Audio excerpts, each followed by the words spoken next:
And hello everyone! Welcome to another Let's Play. This is Myrokos, and today we will be resuming the 5.2 patch content, including the wrapping up the ruby weapon stuff. I'll start with that. I really should have done that all in one go last time, but I figured I wanted to sort of do the get the briefing, get as much information, and then let's see. No, I want trials, cinder drift, so I'll do this on my bard to give another job a little bit of love.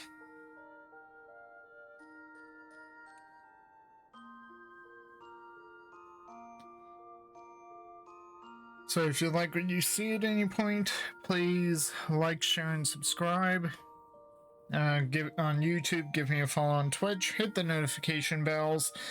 It may be very little things on your end, but it really helps the channels out a lot.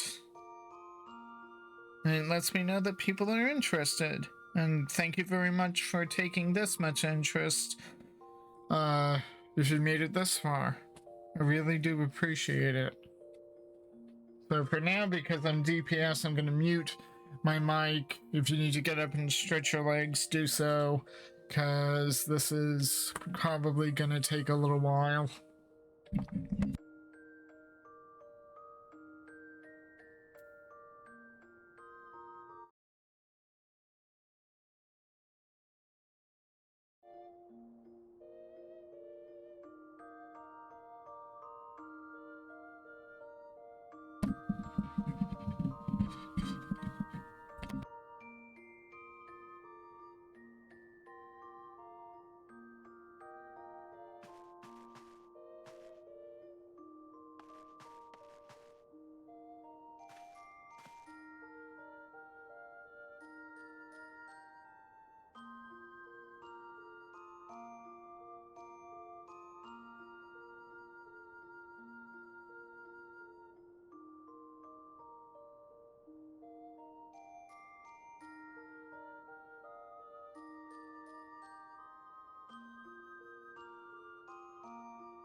Okay, so we got ventures completed.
I'm just trying to think, are there some things I can get rid of?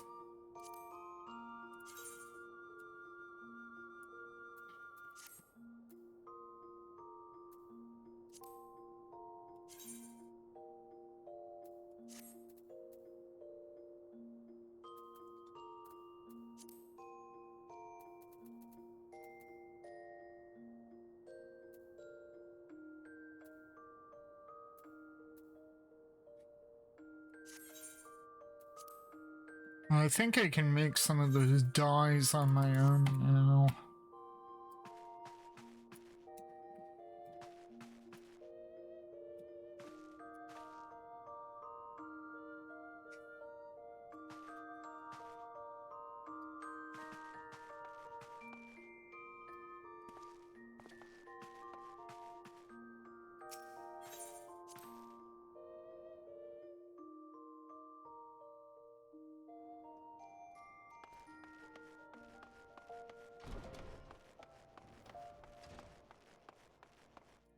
Well, let's see what's on the market board, shall we?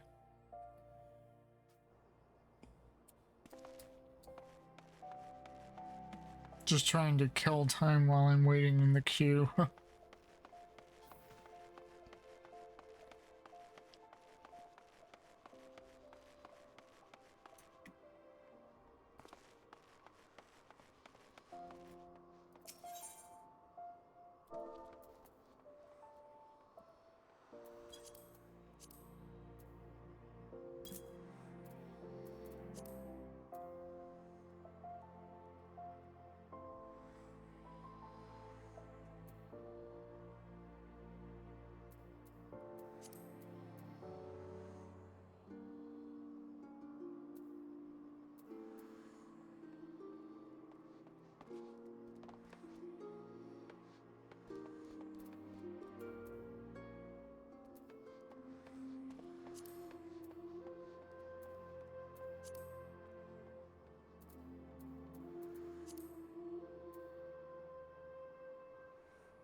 Imitation Mistbeard mask.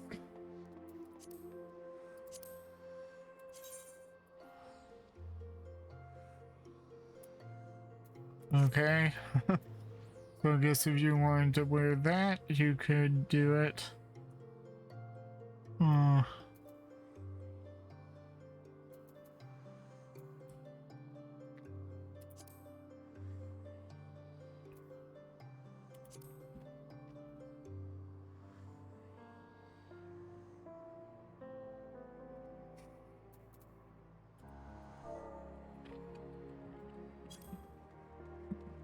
There are pajama sets?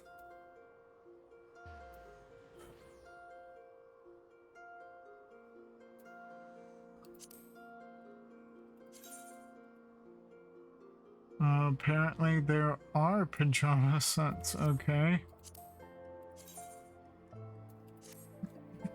Hmm.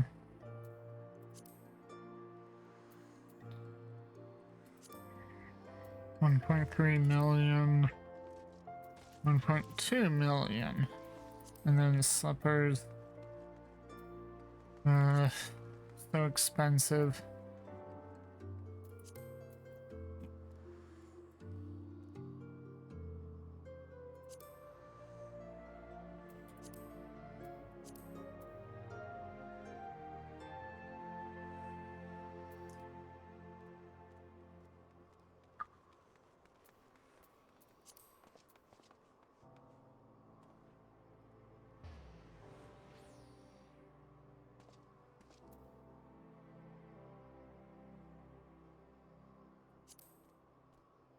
Hmm? Did I favorite this, or is it just very high in demand? No, I did not favorite it. It just must be really, really high in demand.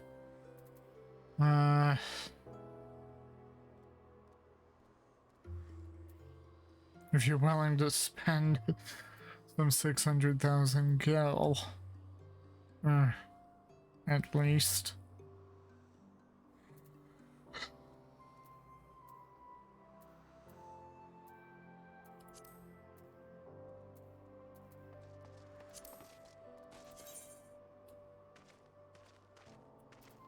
Hmm.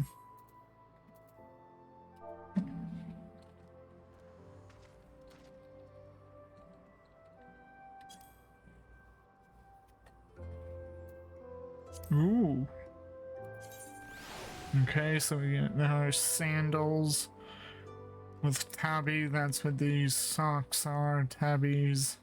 And then Zori sandals.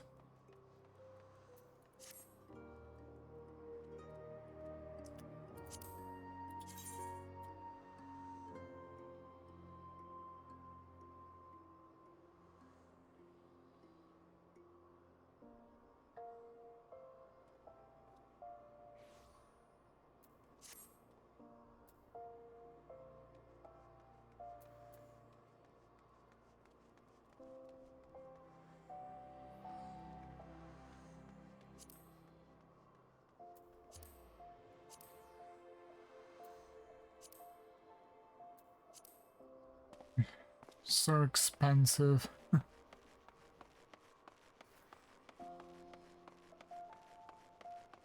Presumably that's only because some of those items are relatively new in game, so of course they're going to be priced extra high. Presumably with time the price will drop.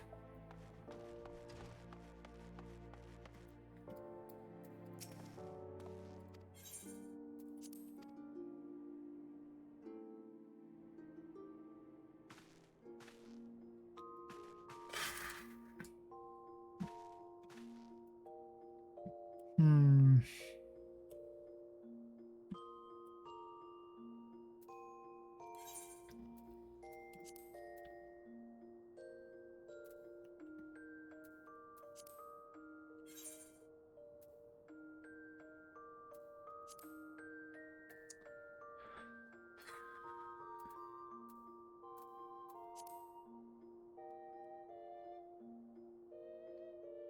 I know DPS always has longer queues, but seriously, why does it feel some days like it's a queue is dead?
Nothing here.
Okay.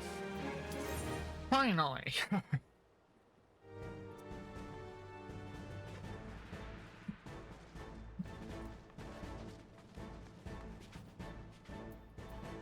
So let's see, that was... Oh, all the way to 59 for both. Okay. Yeah, I need to work on the crafting quests. Kind of been neglecting them, just focusing on leveling via seals. Oh, come on. Okay.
Nope. Dead.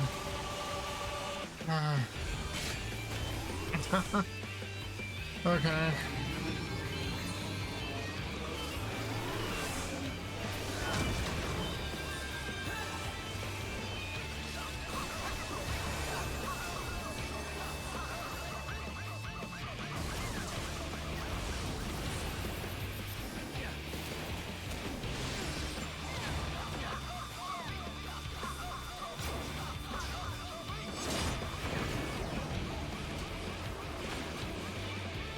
Ooh.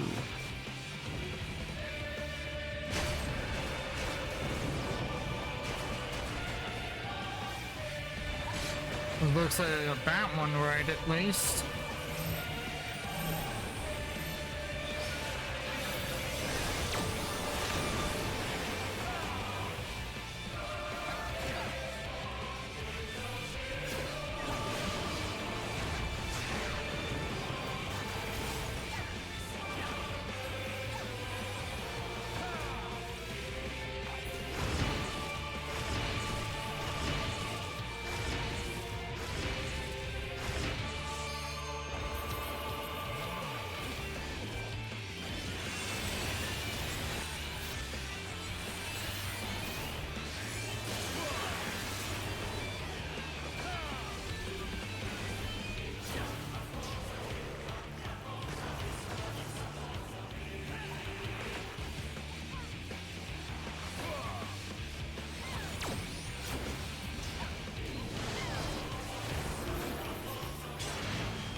Nah.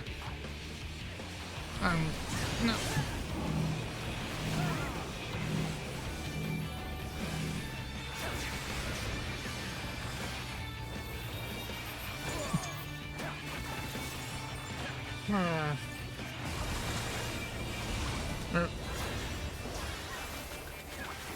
So busy trying to dodge things, I forgot that my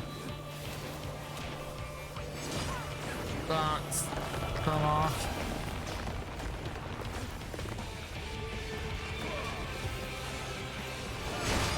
Ooh.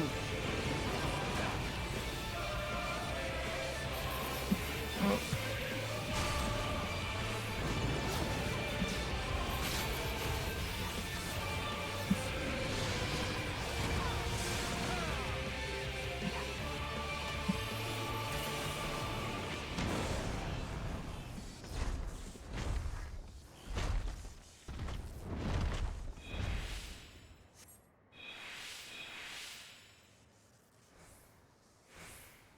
What's over soul?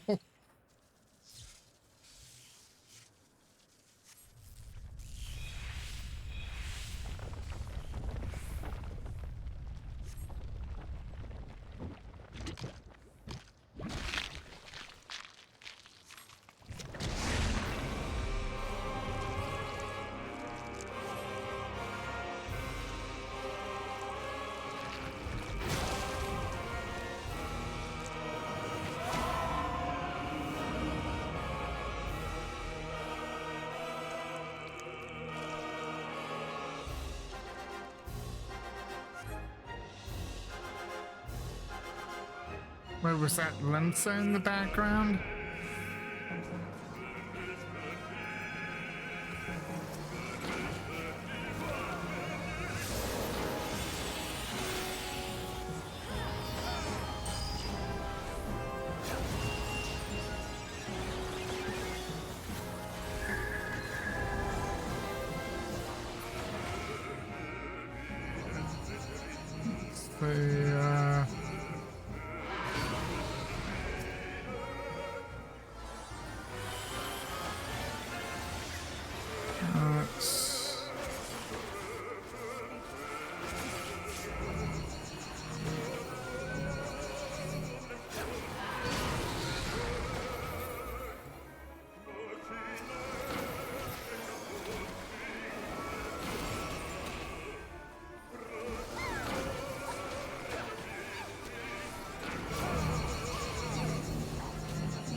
Okay, well that was fun. Just mildly stressful, but fun. Huh.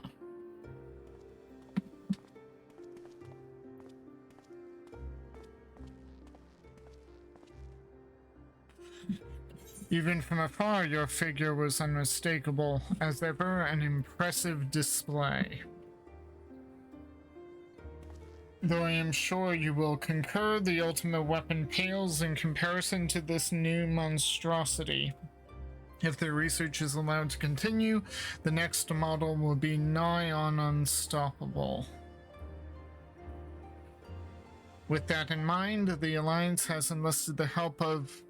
Wait, I hear something.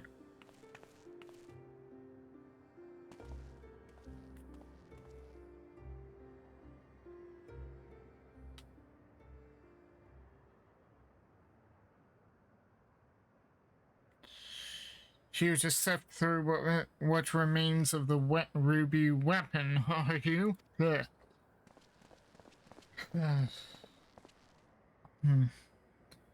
Allie, what do you think you're doing? Hmm? Allie?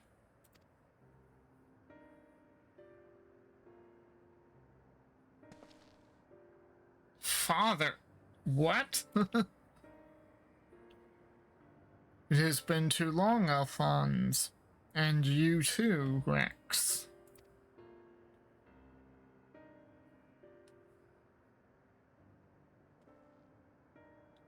Given that the Empire is proceeding with the weapon project and making inroads into Eorzea, I suppose it was only a matter of time until our paths crossed.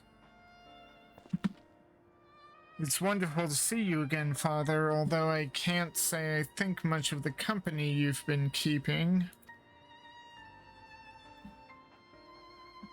I know a lot's happened, but I'm just glad you're alright. And now you can come back to Garlemald with us.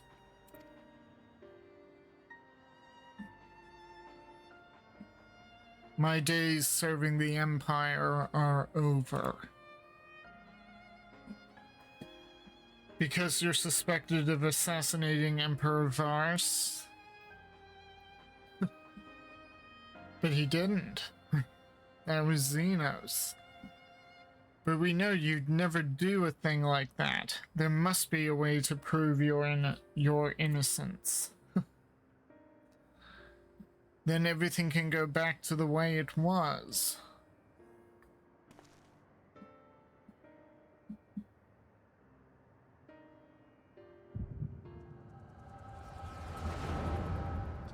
Right, what does the Echo want now?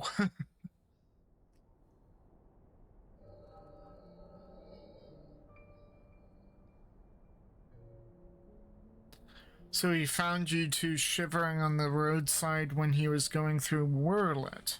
Lucky for you, eh? If he hadn't, we'd probably be dead by now.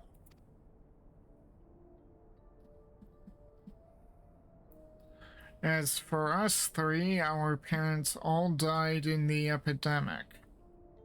We'd still be begging on street corners if it weren't for him. I just wish there was a way we could repay Lord Gaius for all the kindness he's shown us. He fights for the Empire, so we should too. That'll make him proud of us. You're saying that we should join the army. I don't think that's a good idea. Everyone in Wurlet was scared of the Garleans. Why would we want to be like them? Good question. Lord Gaius is different. I know he is. Yeah, but just because Gaius is different, it doesn't mean others are.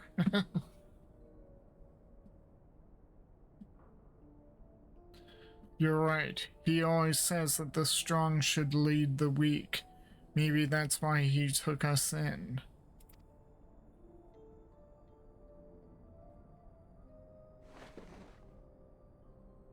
Alright, if becoming a soldier is what it takes, I'll do it. Who's with me? Count me in. And maybe one day people will look up to us like we do Lord Gaius.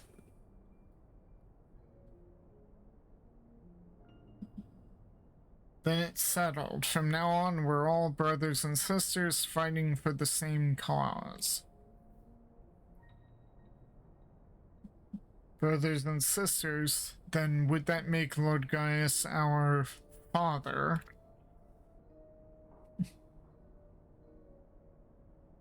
Well, if he doesn't mind us calling him that, I suppose so. And that makes you our big brother since you're the oldest. You'd better be nice to us or I'm telling father.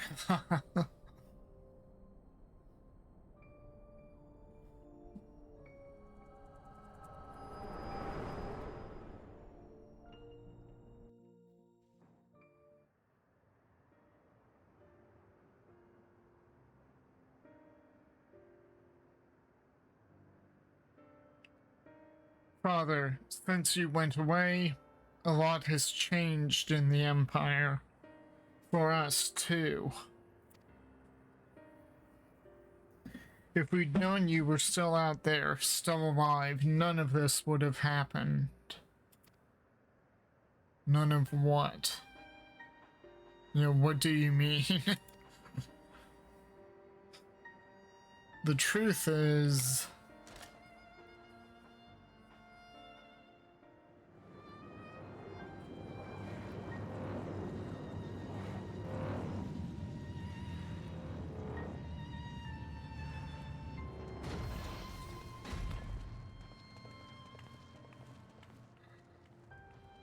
If you must go, I will not stop you, but answer me this.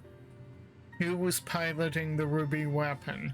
We all know that Neil Van Darnus has not returned from the dead.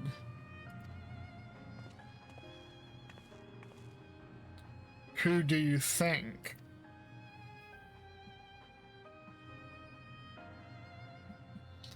It was Melisandre. No. No, I refuse to believe that.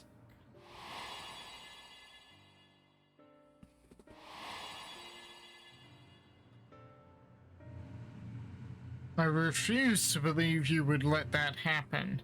She was a sister to you. To all of you. We only want to finish what you started.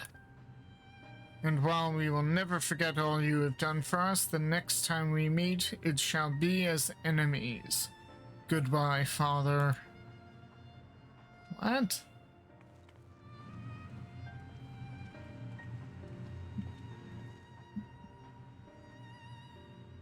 As for you, hero of Eorzea, you'll pay for what you did to Melisandre. I swear it.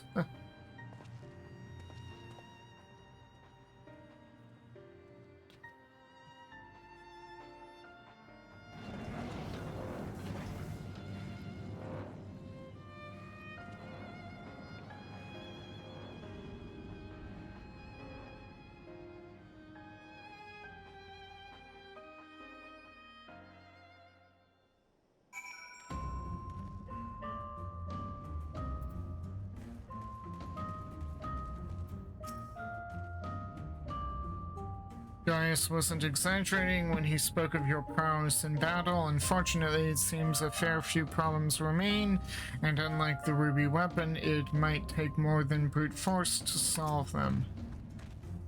After Gaius and I faced the ruby weapon, I had thought it to be all but indestructible. I am glad to be proven wrong on this occasion.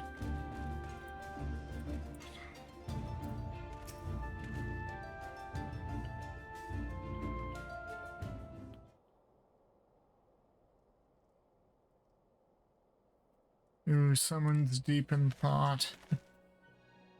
Oh, Sid!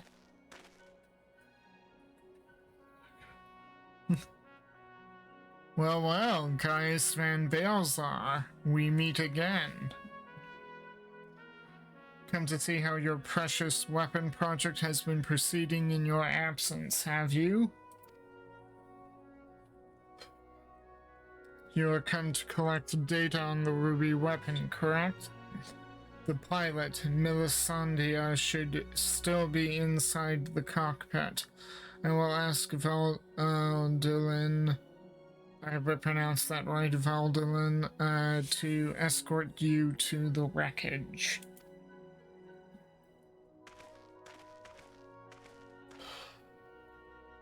Any idea who this Melisandria is? An imperial crony of his, perhaps? No, an adopted daughter. One of the orphans. Gaius always did have an eye for talent and a mind to nurture it. In fact, Livius Junius was another protege of his. He even took me under his wing when my father became obsessed with the Meteor project. It's strange that I felt closer to Gaius than my own flesh and blood. Then my father and countless others lost their lives in the Boja incident. Although he was acting under Emperor Solus's orders, he masterminded the whole thing. What's the Boja incident? I'd begged him to reconsider, to put an end to this madness, but my words fell on deaf ears. That's when I turned to Gaius for support, but he was as much a pawn of the Emperor as my father and refused to intervene. And when my turn came to serve, I defected and fled to Eorzea.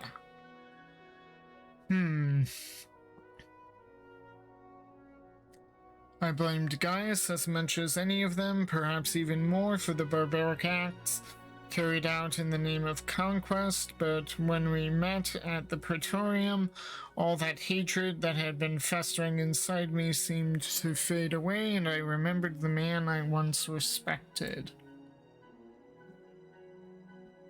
To think the dreaded Black Wolf was a mere plaything of the Assyrians, who left him broken and disgraced, having sent thousands of his men to early graves. It's more than most could bear, and now the lives of the children he raised hang in the balance.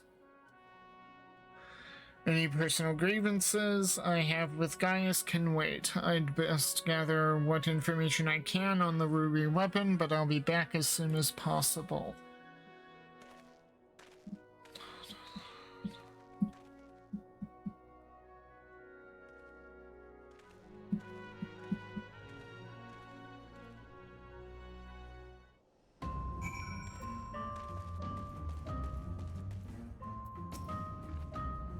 If the cockpit remains intact, we may be able to glean information from the pilot. If Sid is as I remember him, it will not take long for him to finish investigating the remains of the ruby weapon.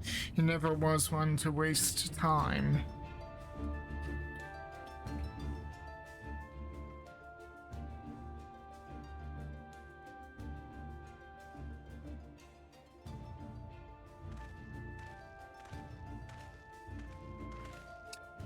My engineers are still in the field, but there's something I thought you should know right away. It's about the pilot. I'm not sure how to tell you this, but if Melisandria is dead, I only hope she was not made to suffer. Death would have been a kindness. In all my years, I've never seen such a perversion of science and nature. Her body was fused with the ruby weapon's core. Those last moments must have been spent in pure agony as her very life's essence was drained from her. Ooh. So she was sacrificed to power that infernal machine. We must act quickly if we are to prevent the Empire from committing further atrocities. Myrokos, is there any other information you can share with us regarding the ruby weapon prior to its deactivation?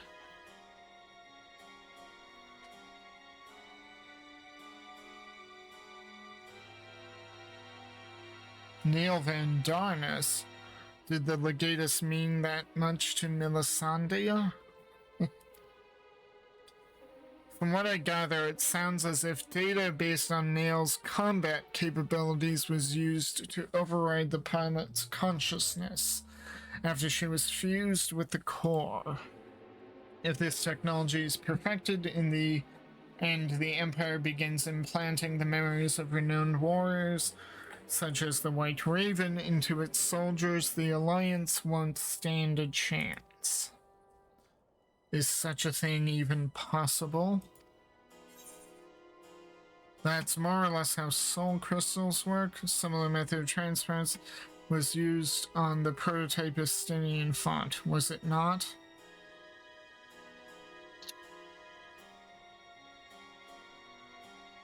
Both are true, but yeah.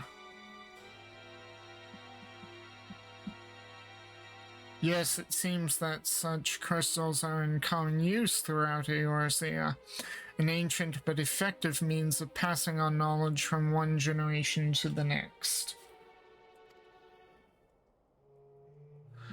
While it may bear some similarities, we won't know for certain until we've analyzed the wreckage of the ruby weapon.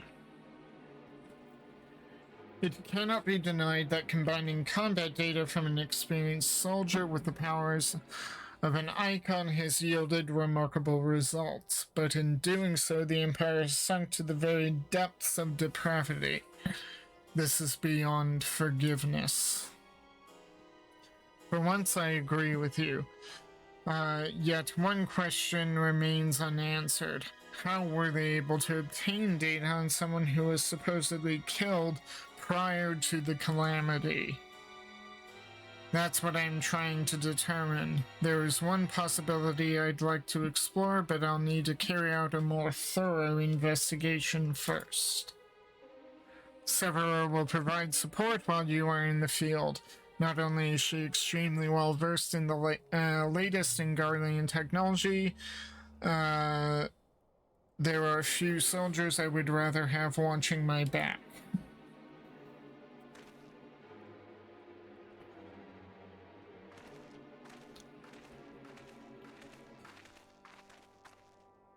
In the meantime, Valdalan and I will follow the ruby weapon's tracks back to its point of origin.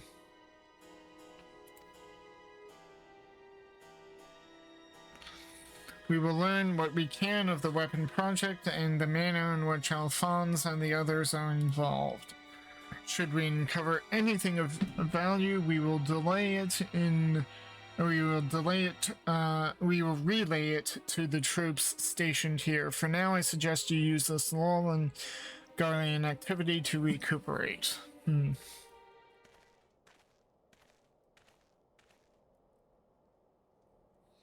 Would I be correct in guessing that this belated reunion with those darling orphans of yours has stirred up memories of your time in Garlemald?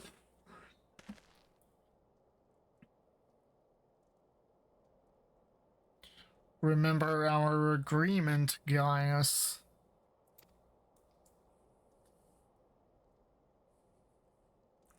If you so much as think of returning to your Imperial masters, I will kill you. Whoa. That's a hell of an agreement to make.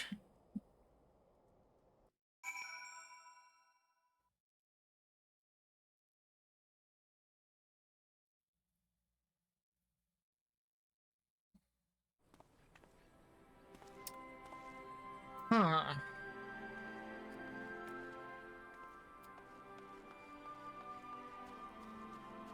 See what's...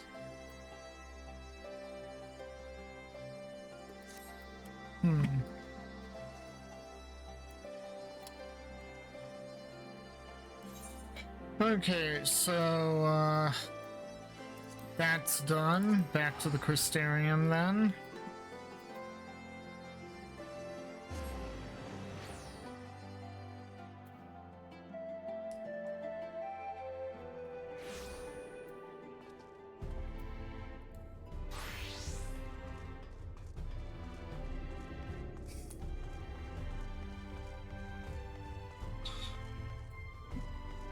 Still need to do the raid.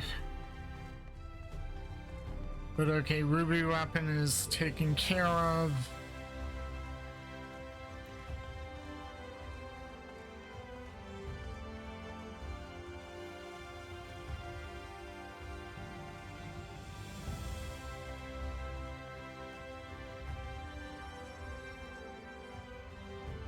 And the sun is setting.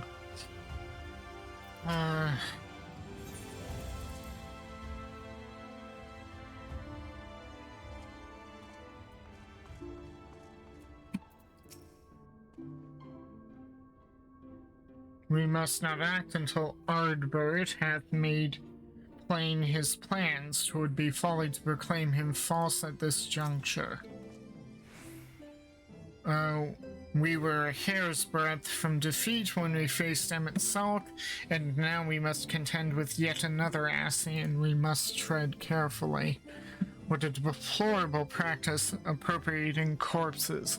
Such depravity eclipses any horrors I witnessed in the age of Verbert. They must be stopped.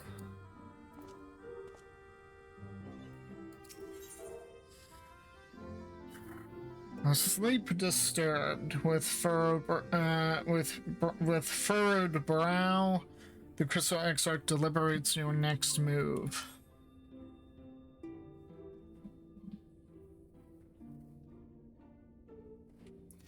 You did well to dispel the falsehood surrounding the Warriors of Light and their actions prior to the flood, though I must say the reappearance of Ardbert, or rather one who appropriated his identity, was a rather curious development. He is an impostor, of that there is no doubt. But to the masses he will appear as a hero returned from the grave. After the Warriors of Light were laid to rest in Yulmore, the people prayed fervently for the gods to deliver them from their plight, prayed that these fallen heroes be born again for their sacrifices. What bitter irony. I, for one, would like to know why Ardbert urged the people to become Warriors of Light themselves. Ere we take action, we must needs ascertain his intent. Let us pray that Master Alphino returneth soon with that most essential knowledge. For now, I think it best to apprise Thancred and Reen of our efforts. When we do confront Ardbert, we shall no doubt have need of their strength. Agreed. I think it prudent that we all take measures to prepare for what's to come. Buckluck and I will continue our research into how we might improve the spirit vessel, that it might one day carry you home.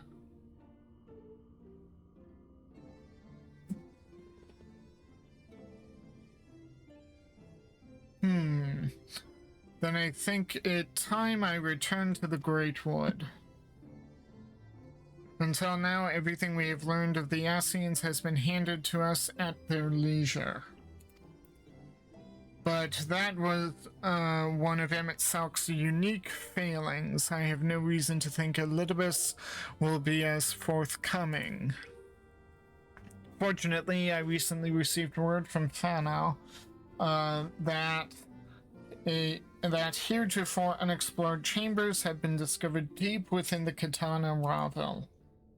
Almet believes the relics within tell of a great calamity that befell an ancient civilization, that of the Ascians. Perhaps they may lead us to the truths we seek.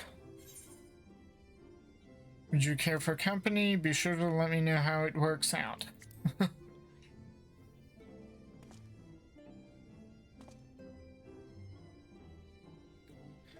I wouldn't dream of going without you. When you are ready, make for Fana. Almet and her sisters will be expecting us. Then let us be about our tasks. Pray give my regards to the V's.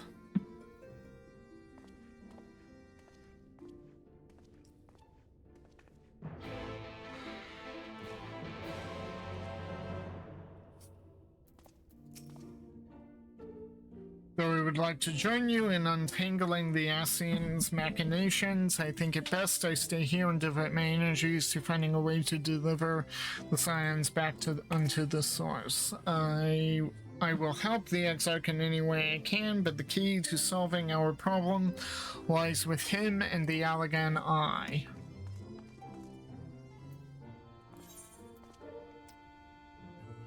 Okay, so Fana then.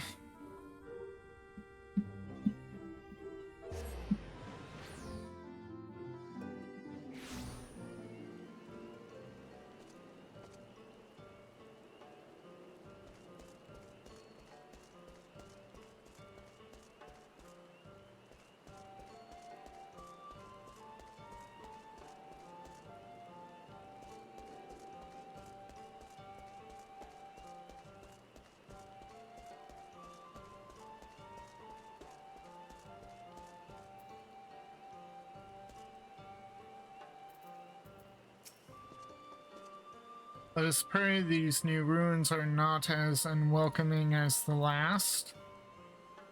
The allies of Ronka might feels as if an age has passed since you last graced us with your presence. You look as if you haven't seen us in an age. Is the passage of time really all that different for you, Miss Stell?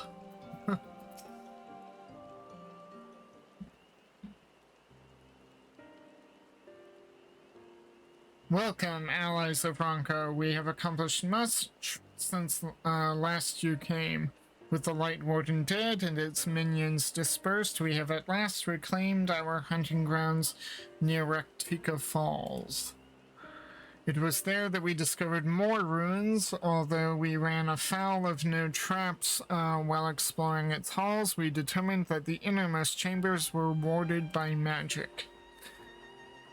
We all were in agreement. Before any investigation could proceed, you should be summoned. We are grateful that you did. From what you have told me, I strongly suspect that the wisdom my comrades and I seek can be found within. This wisdom could prove invaluable, for we may soon face a foe whose greatest asset is our ignorance. I see, then it is good that you have come, for Ronka was once home to the greatest of weapons, knowledge and understanding. And it is our duty to ensure you and yours do not want for either. That said, we must proceed with caution. To have reached the inner chambers unmolested suggests a far more formidable deterrent yet lies within. Come now, surely any threats sleeping within the ruins pale in comparison to those we have faced thus far. This is not a game, sister. You should not be so eager to run headlong into danger. Oh, and who was it pining for the return of our allies that we might venture into the ruins, clutching your staff at night, wishing it were... You promised not to tell. Then I suggest we be going. Get back here. Oh dear. Remind me, exactly how old are you and your sisters? On second thought, perhaps it is for the better I do not know. Pray forgive their overzealous nature. None save we three have been privileged to escort you and yours into the ruins and bear witness to its secrets. Their hearts now burn with a curiosity that is not easily satiated. Please, you needn't apologize. As a seeker of knowledge myself, I understand full well their enthusiasm, and if not for your sedulous efforts to protect the ruins, we would not be afforded this opportunity. Speaking of which, I believe I have kept you away from the ruins long enough. Come, let us make for the katana ravel.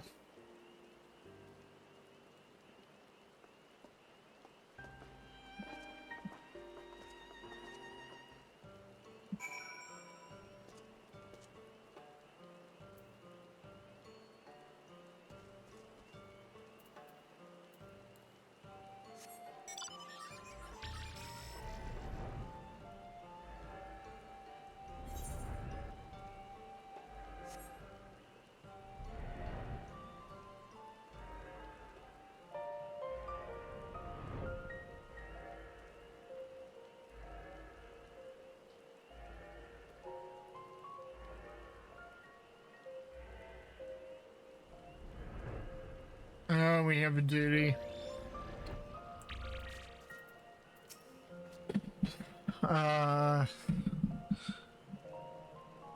Even Emmett Salk was taken aback to find a mural illustrating the final days in these ruins. What other surprises do you suppose yet lie within? Yeah. I feel oddly ill-equipped to venture inside, but with you here, I'm sure things will work out. Ready when you are. It is most strange for these halls to be left unguarded. Have care when breaking the seal on the chamber door. Danger surely awaits us on the other side. It is recommended that you set aside sufficient time to view these scenes in their entirety. Oh, is that the... Hang on.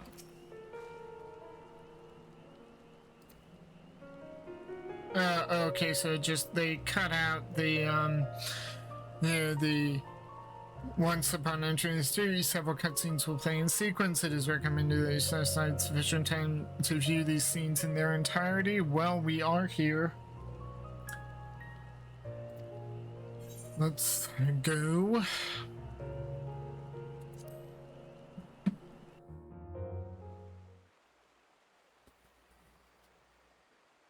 Ooh, nighttime.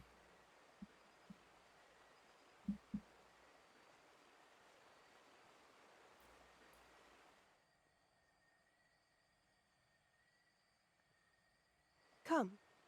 Our new discoveries are to be found this way.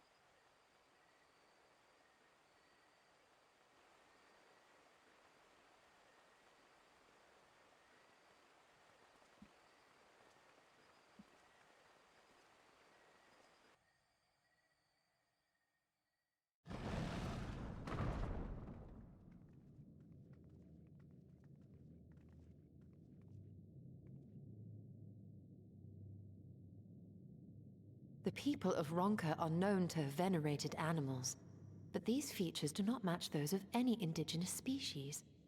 This is no common beast.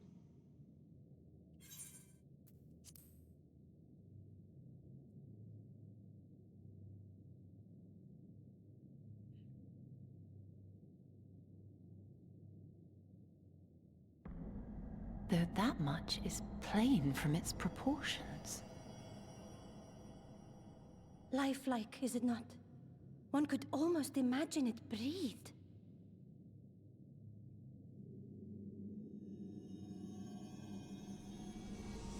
Ah! Why you... Ugh.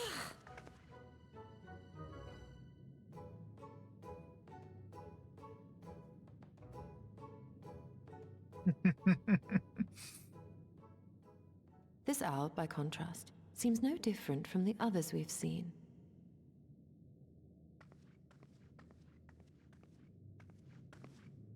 The sealed door lies ahead.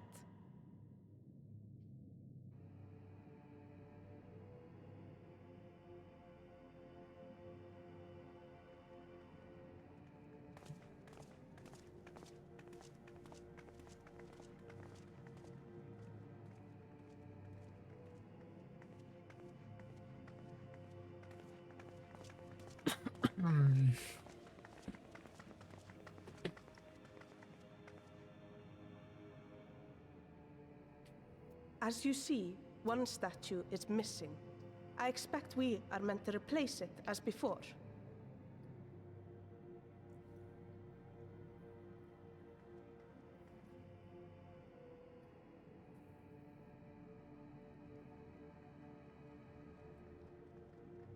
Too simple. There will be some additional defense mechanism.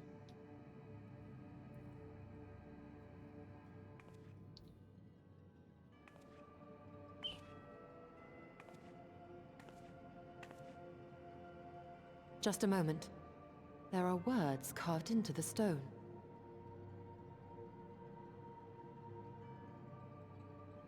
He who would disturb a hero's deserved slumber shall instead waken the beast and know his folly.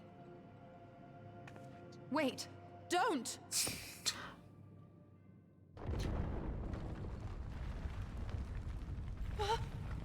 What? But I only... What is happening?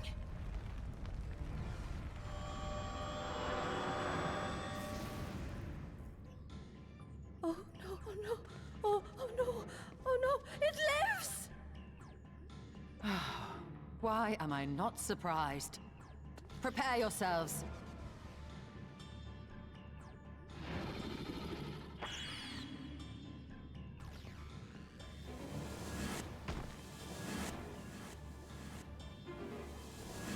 But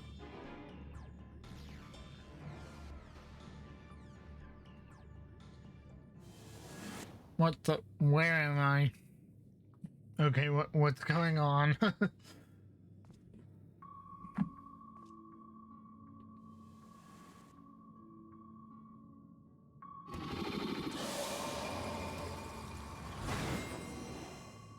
What the?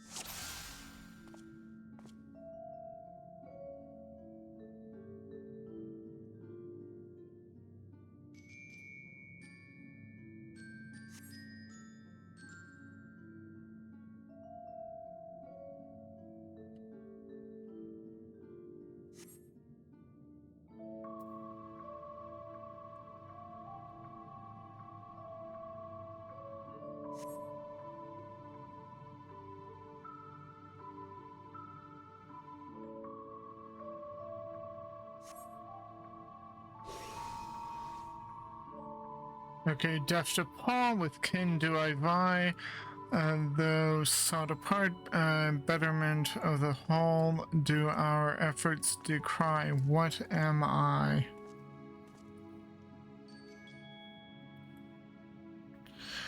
This is deft paw. So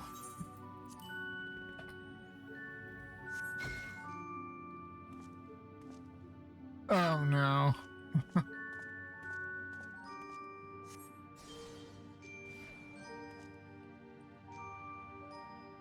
Uh-oh.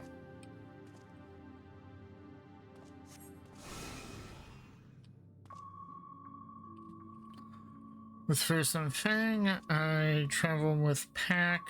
Together we find harmony and thus for peace our land does not lack. What am I?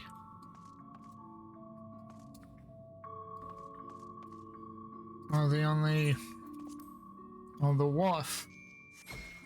Indeed, 'twas the spirit of the wolf, their doctrines praise, that they knew peace and harmony to the end of their days. Yeah.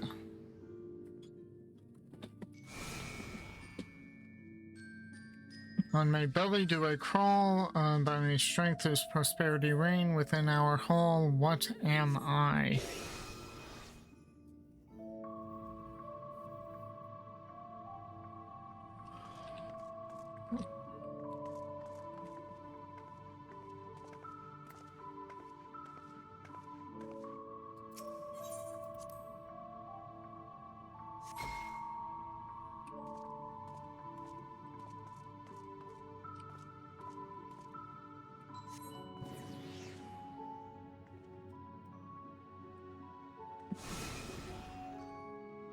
Okay.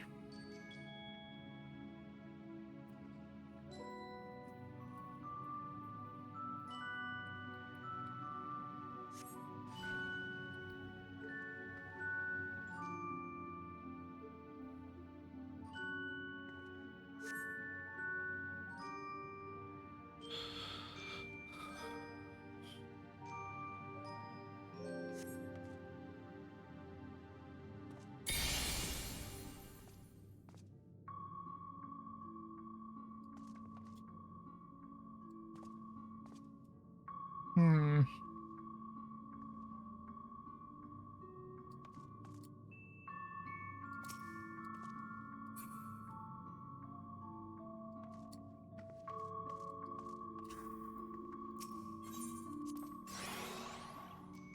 Well, that's one.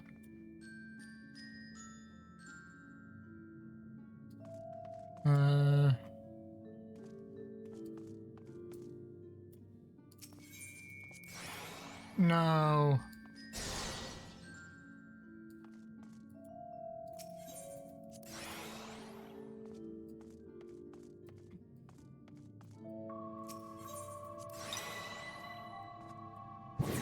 That's...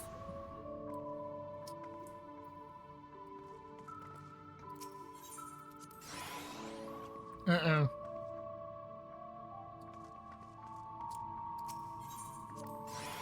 Uh-oh.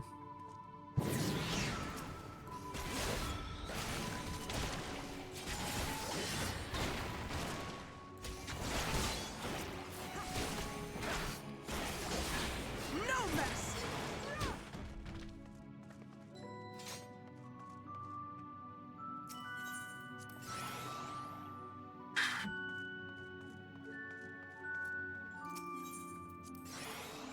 Okay, so found one of it.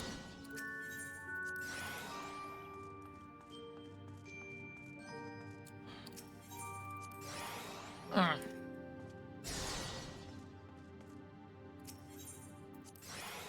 Okay. Found it.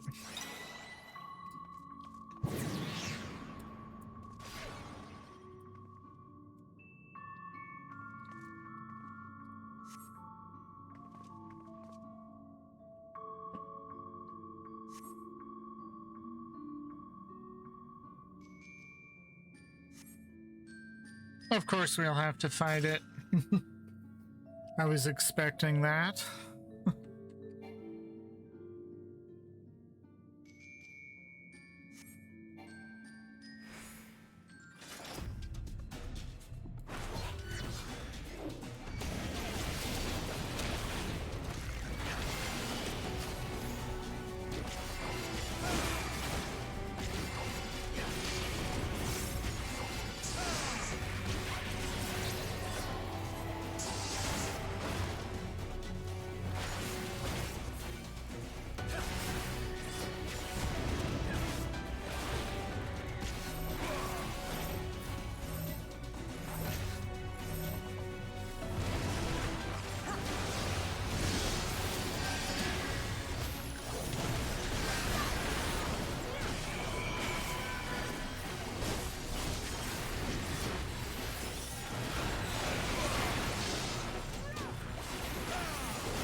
going to leave a mark!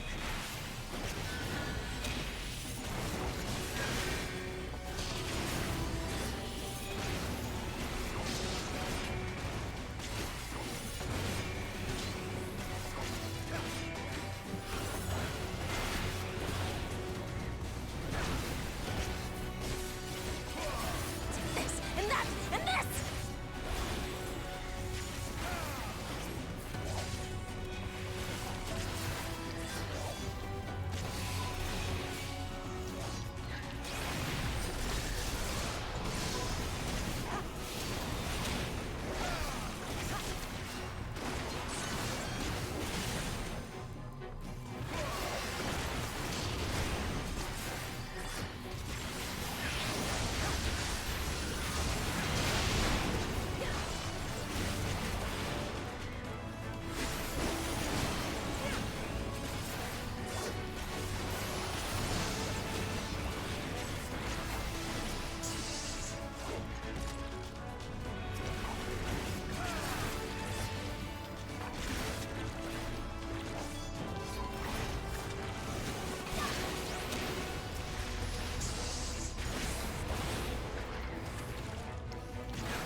Twould seem the magics have returned us. How polite. Now, what have we learned? Ah, we were bound to run into a living statue eventually. And now we can open the door.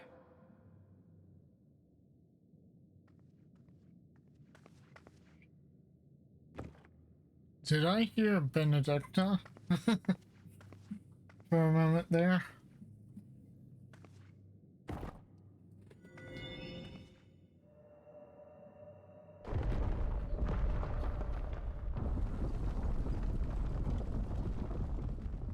He who would disturb a hero's deserved slumber.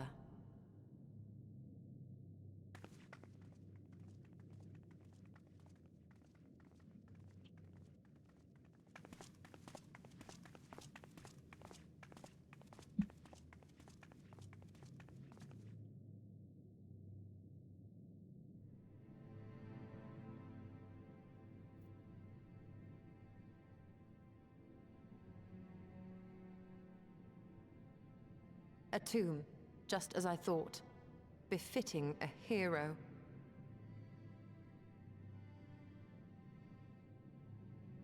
She is Vis. Could it be the Archmage Tiuna?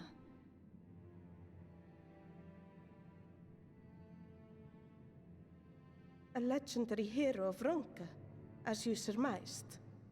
The tales tell of how she smote entire armies with a single incantation, so potent was her spellcraft. Though she ever fought in the name of peace. I thought them no more than tales. To think she really existed. Well, I for one always believed.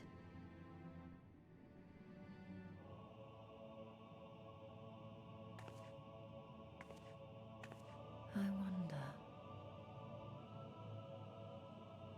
By the light of fallen stars, great power awakens. Tiuna was not only a master of spellcraft. It is said she could see truths long lost and hear the voices of men's hearts. So she had the power of the echo? Naught less than the echo. In which case, none of this is mere coincidence.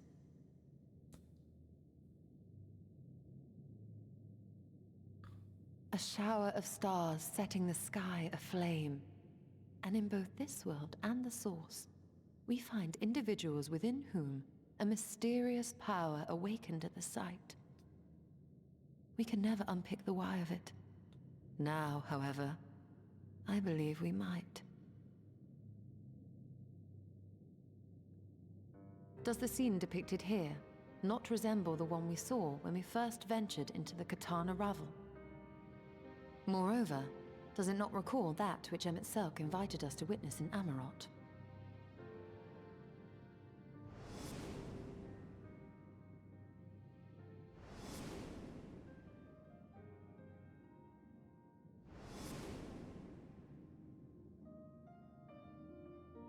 The final days. If, as the Exarch's research suggests, soul and mind share a fragile yet profound bond, might it not be possible for an event to leave such a deep imprint upon the soul that it could be perceived eons later, given a suitable trigger? The echo defies explanation by conventional etherological theory, or shall we say modern etherological theory. But if it is a power that once belonged to the ancients, to souls yet undivided,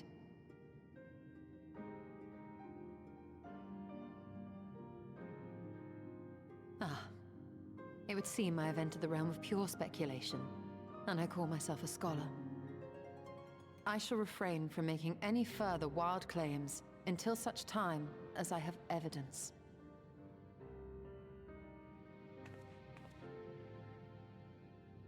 Still, I cannot choose but be reminded of our experience in Amarot.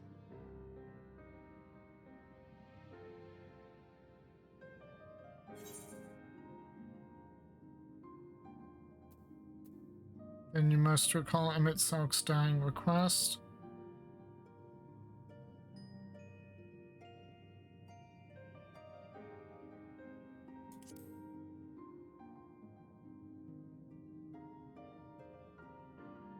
Remember us.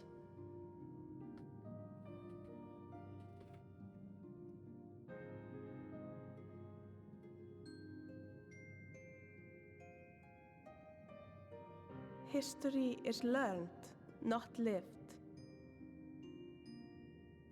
We have always protected the tales of Ronka, just as we have protected this place. But we are mindful of what our mothers taught us. We see the past through our own eyes, and speak of it with our own words. Thus do we come to understand it in our own way. But this is not the same as remembering. Your mothers were wise.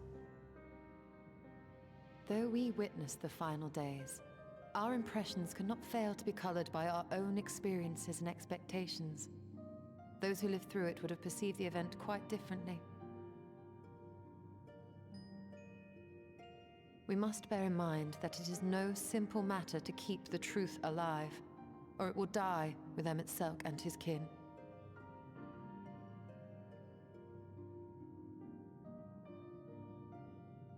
But we have disturbed Tuna long enough. Fanau will serve similarly well as a venue for our contemplations.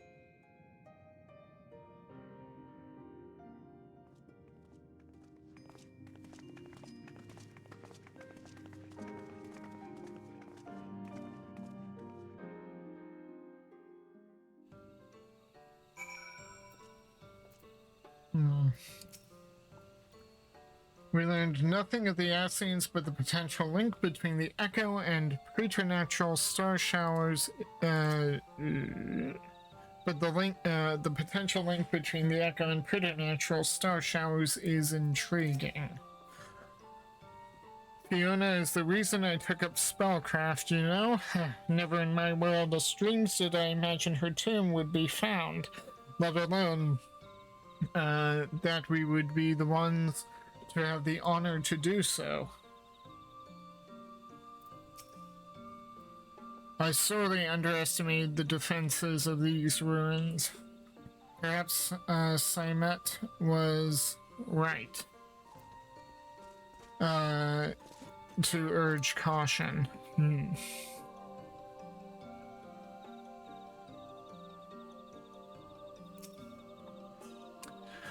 By your pensive expression, I take it the tomb has given you much to think about. That as well. In time, the knowledge you have gleaned will lead to understanding and thus arm you for what is to come. Before you leave, however, I would speak again of the teachings of our forebears, of histories learned, not lived. The legend of Tiona and her exploits has been told countless times over the centuries, yet as it is handed from one generation to the next, the story changes. With each telling of the tale, there are new flourishes, details changed or lost. We can never truly know how she lived, for we were not there to see it. But we are here now to bear witness to your life. We have seen the change you have wrought, the echoes that will endure long after you are gone. And through it too, though it too will change in time, I swear to you we shall do our best to preserve your story.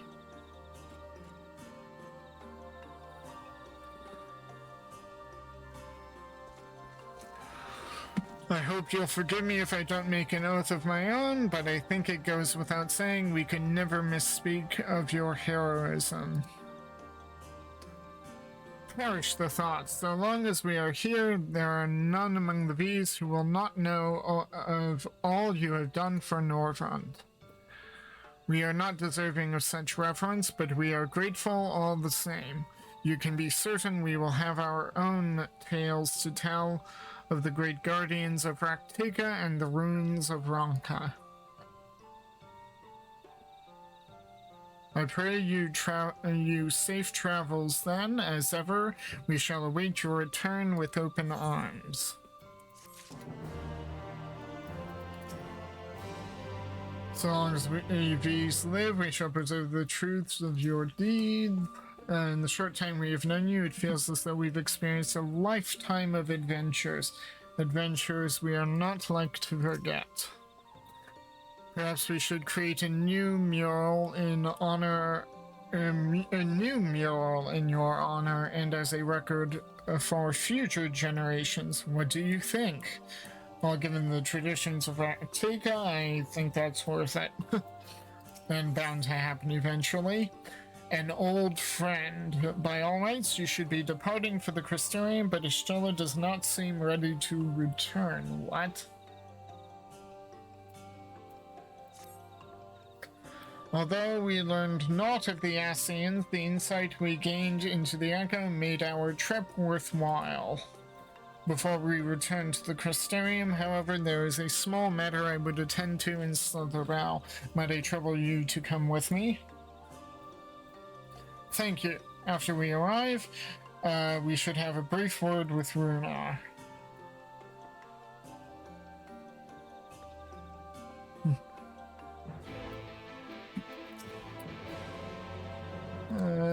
Okay, no new words.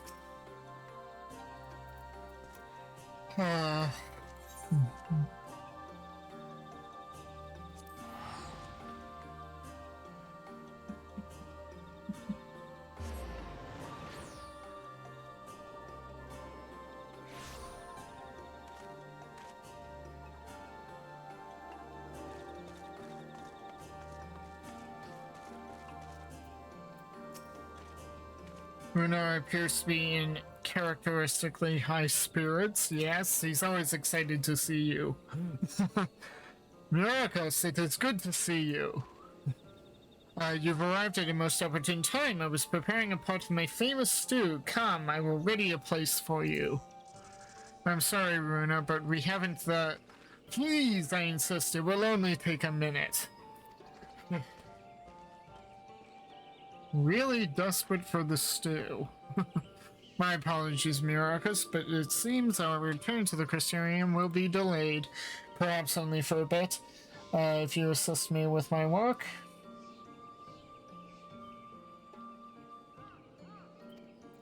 I say work, but it is rather more of a chore.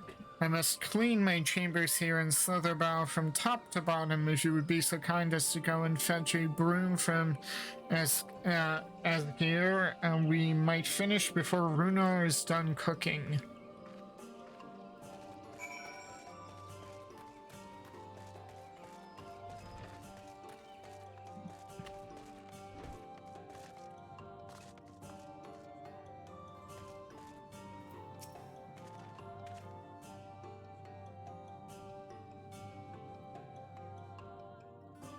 A broom for Master Mataya? I can't even imagine why she would have need of such a thing, but here you are. It is old but sturdy and sure to suffice.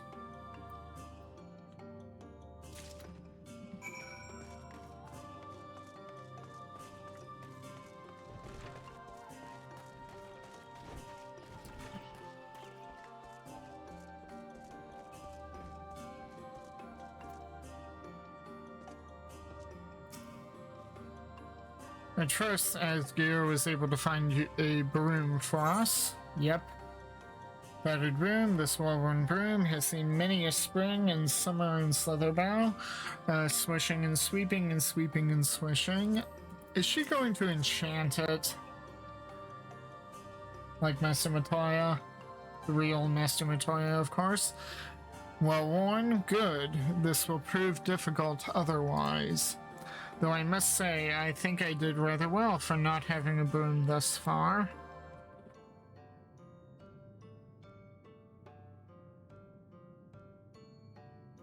Yes, well, you weren't buried beneath a veritable avalanche of books when you entered, were you?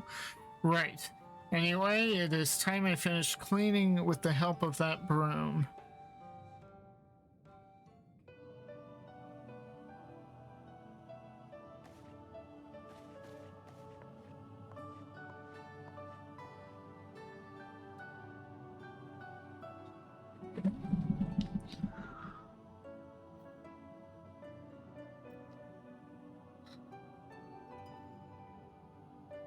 You didn't honestly think I'd do it the old-fashioned way. That broom is more than capable of sweeping by itself. Or rather, it will be. I knew she was going to enchant it.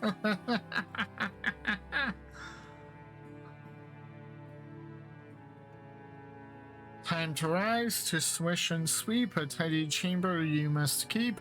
To this task you shall be bound until no dust is to be found.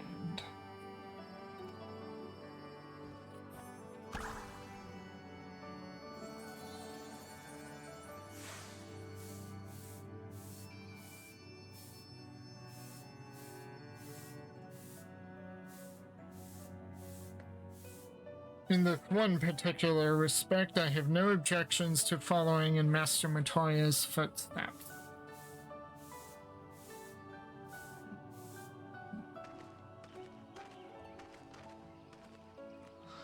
In future, I may need you to remind me the pursuit of knowledge does not preclude other equally important duties, such as maintaining clean quarters for said pursuit. Oh no, Runer's here. I will dearly miss this place, these people.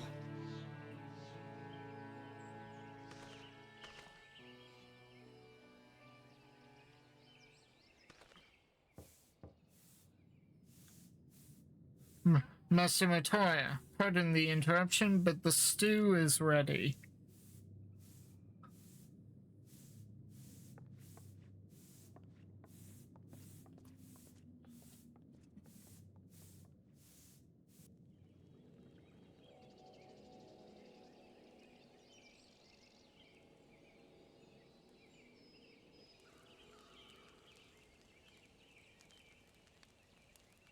Is something troubling you? You've been rather quiet. No, everything is fine, I assure you. It has been a long day, is all. I see.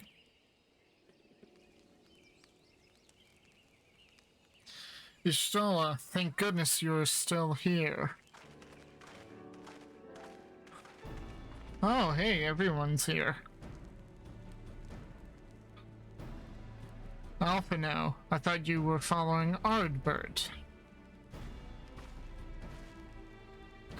I was, though I'm sad to say I lost track of him shortly after entering these woods. He seems determined to traverse every ilm of Norvrant in his quest to spread the truth of the Warriors of Light and the Flood.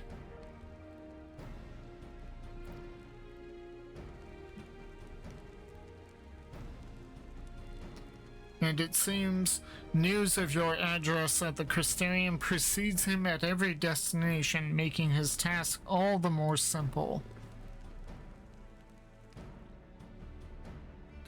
It remains to be seen to what end he encourages the people to become warriors of light themselves.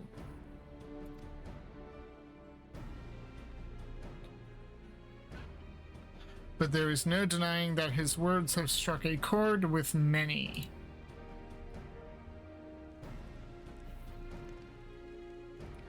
Well, we're all in agreement. This is just another Asine ploy, yes?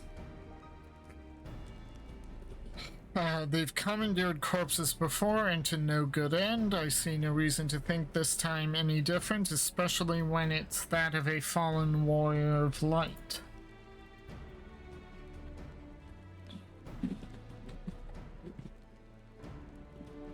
I doubt we'll learn more if we remain a step behind. His next destination in all likelihood is Slitherbow.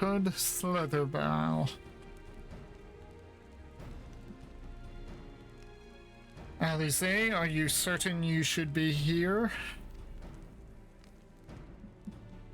If you're concerned about Halric and the others, you needn't be. Their treatment is going well, but progress is slow and exhausting for all of us. The best thing I can do now is let them rest. So I believe we were about to discuss how to arrange a meeting with our would-be warrior of light. Before visiting any towns or villages, Ardbert would hunt down and slay a nearby Sin Eater to earn the locals' trust. Our best chance of getting ahead of him is to find one before he does. Thankfully, Thancred and Reen are returned from the empty and have taken up the search. Reen believeth one may lurk beneath the boughs of woven oath.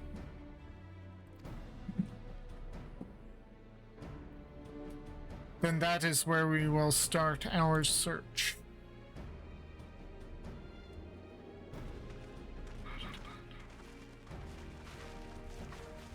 Master Matoya.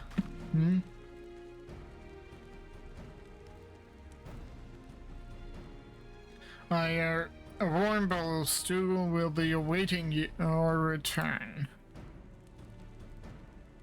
I look forward to it.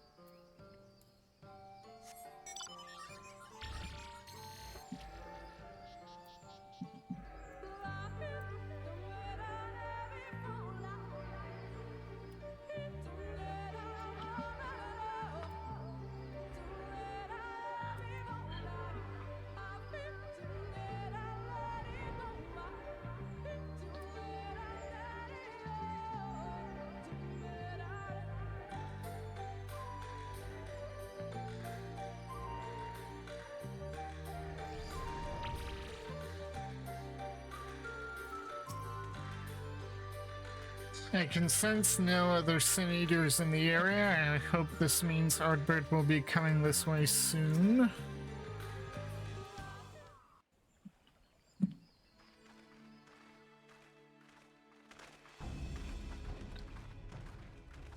If you were hoping to vent your frustrations on our Issa friend here, I can only apologize.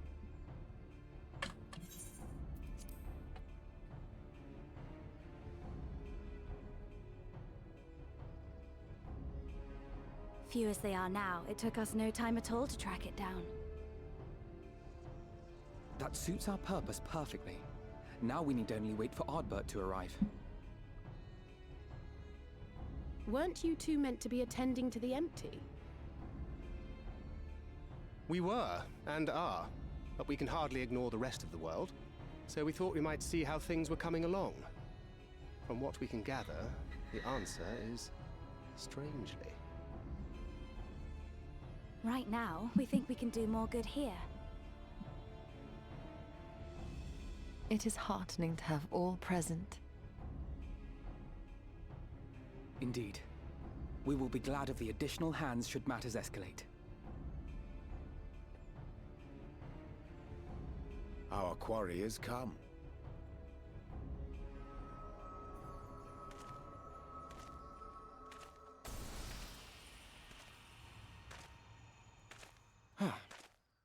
It seems I've lost this particular race.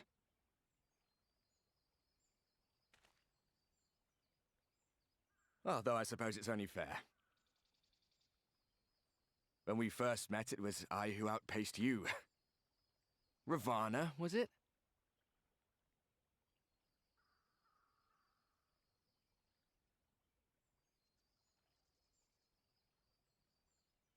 But where are my manners? I wouldn't be here were it not for you, and I have yet to say a word of thanks.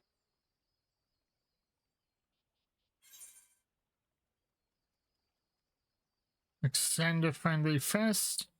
Ask whether he wishes Sato were here.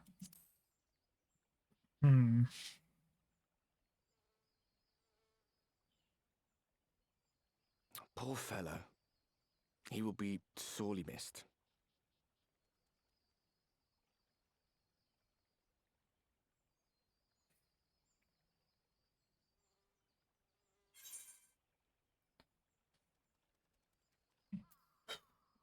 Indeed, Ardbert. And here I thought you were supposed to be good at this.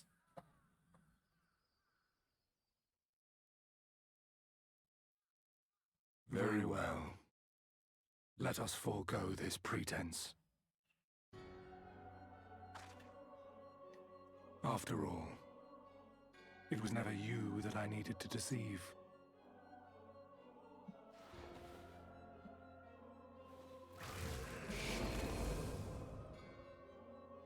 Yes, it is I, Elizabeth.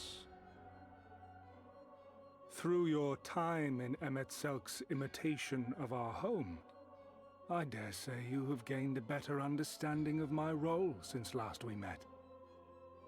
Not that it matters.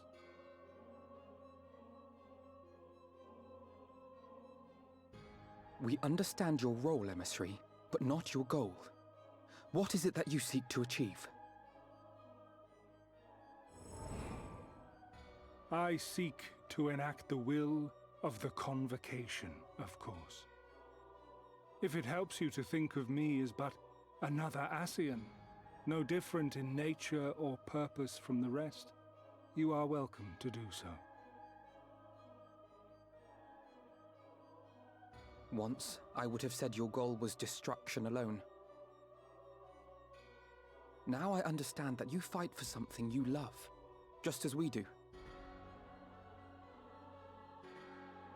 Yet though we seem doomed to clash, I bid you consider Emetselk's final words. Remember that we once lived, he said.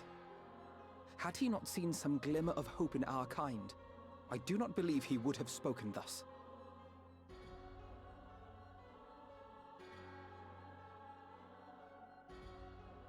None better understood your plight than he. His words must surely be worthy of your consideration.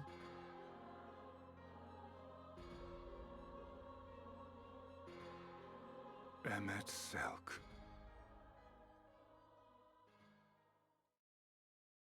How very unlike you to err so gravely. That one should stray at the end of so onerous a path is understandable, but I had thought you above such weakness. Mayhap you thought the same. Would that I had been present to offer correction. But I shall do so now, as is my duty, and return all to its proper course. As for you, look at yourselves. Look at your history. Look back 100 short years to how your greatest warriors were undone. And now, At but a word from me, you raise your hands in answer like the puppets you are. Naught has changed. You fail, and you fail, and you learn nothing. Allow that which is most important to slip through your fumbling fingers like so many grains of sand, again and again and again, and you would remember us. You do forget yourselves.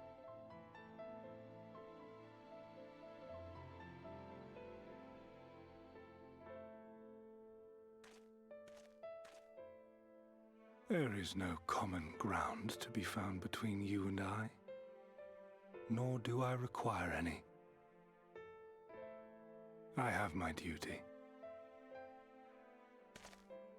Wait!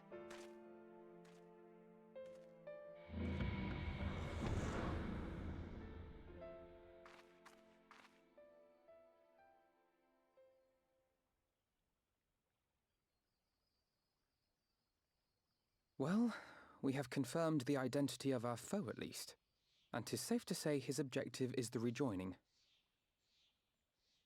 But we still have no idea how playing the part of a warrior of light will further his cause, nor why he would spur others to do the same.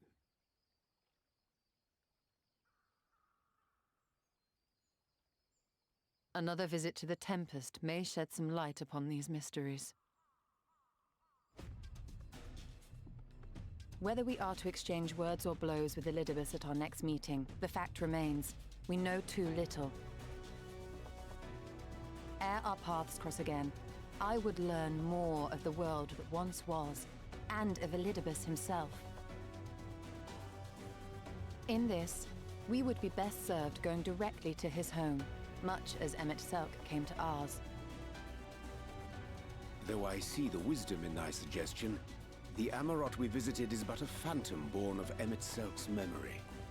I fear it will teach us little that we do not already know. I quite agree. Yet the ruins of the actual city remain unexplored. Given the vastness of the Tempest, I should not be surprised were there more such structures like to those in which the Ondo reside.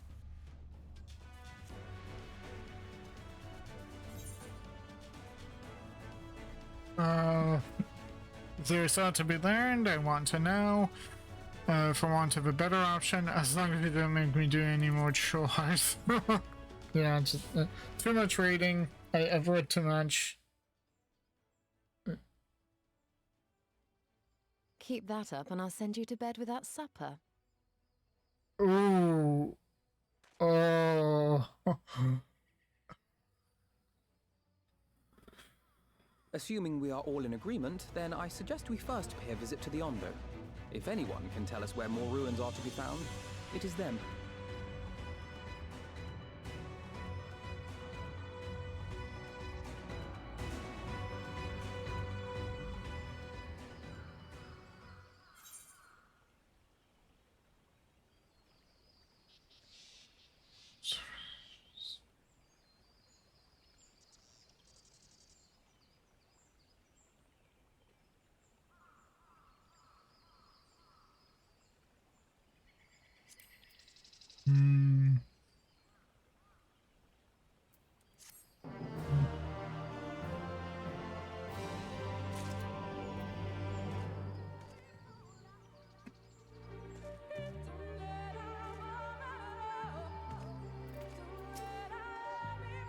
Disdain and obfuscation. What is thy true design, emissary? Tancred told me what Lahaberia did to him. I can't imagine how he's feeling right now. I hate to leave him like that. Gods, they can't even let a man rest in peace. Am I the only one who sees the irony in Ardbert calling us puppets? Would that I had found the words to deny Elidibus. We were so much more than he believes us to be, and yet... Ah, new coffer.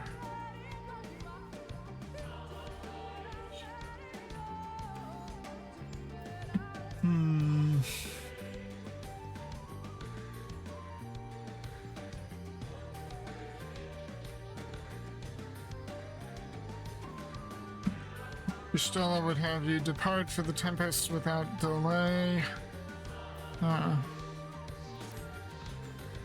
Alphina has the right of it. Let us pay the Ondo a visit.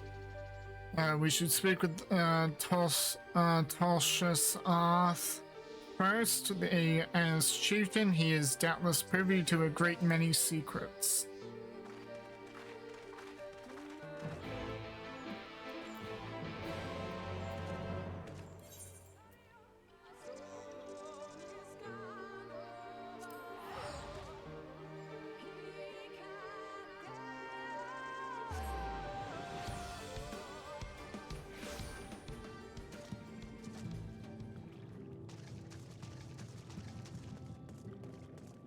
Let me just see my guard gear, with the exception of the ring, is as up to date as I can manage.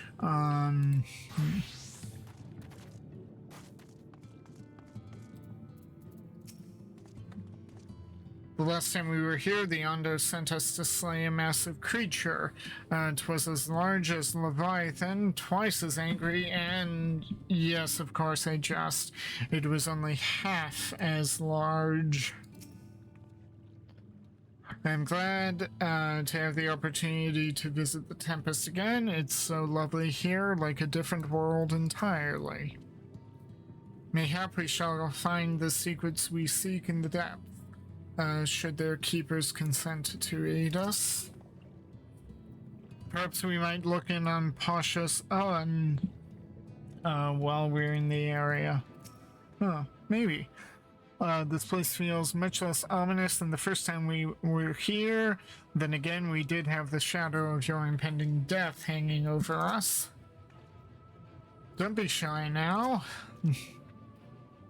I have sent for no finless ones. Perhaps you instead come seeking something of us?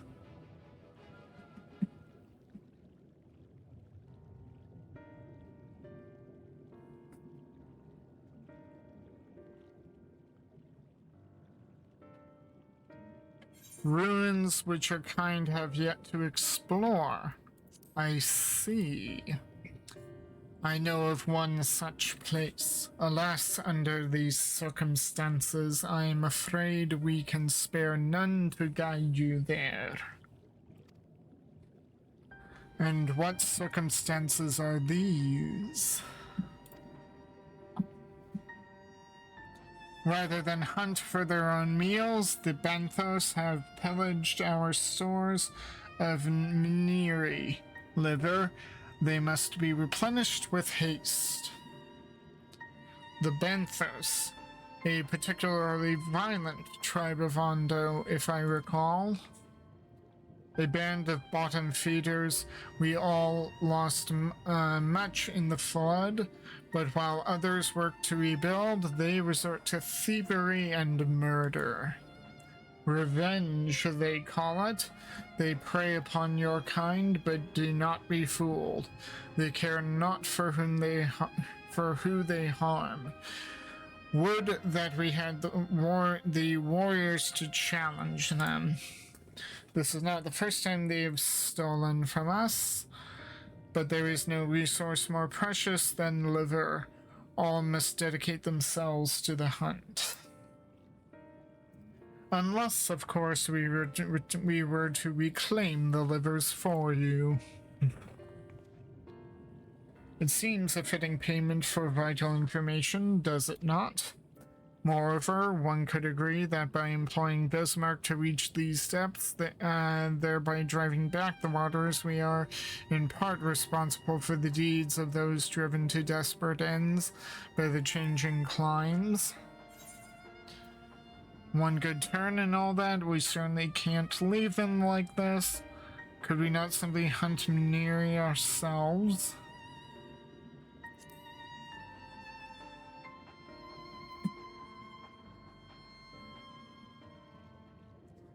I thought you might say that. You've never been one to miss an opportunity to help. Reclaiming the stores it is, then. We would be grateful beyond words if you did. The Benthos have surely taken the livers back to the Flounder's floor, but be warned, there will be no shortage of guards awaiting to spear intruders. Then we will have care not to draw their attention. Shall we?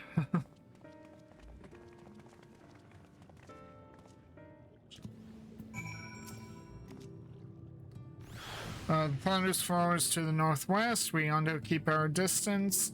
Were we not in dire straits, I would advise you to do the same.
They're not much of a threat one-on-one, but Talshus Oth was right about their numbers. If we fight them all, we'll be here a fortnight.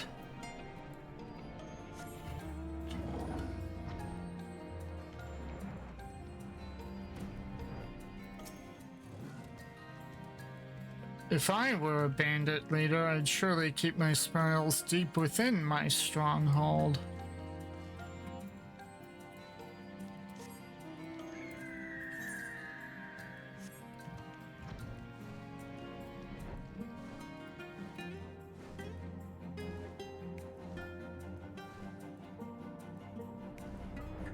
Well, since I can fly, I can make my way.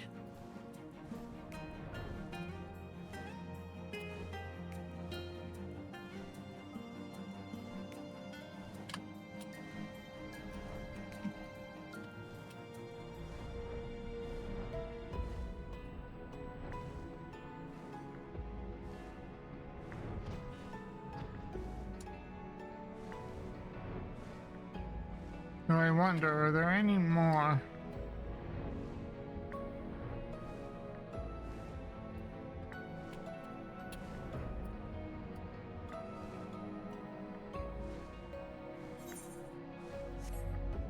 Nope.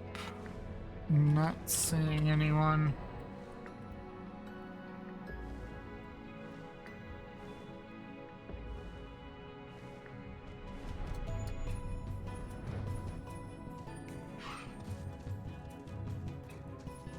Oh wait, oh no, there's Thingrid.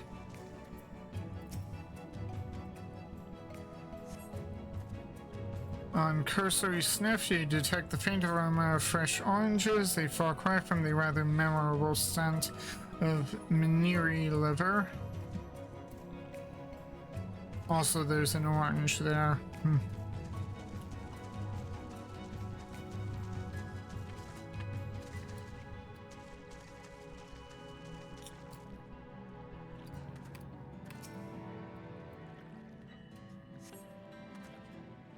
Thrusting your hand into each sack in turn, you find that all are filled with wheat down to the bottom. You also find that raw wheat is unpleasantly pointy. These aren't the livers, but they are certainly stolen from somewhere, unless wheat has started growing on the seafloor since the last I checked.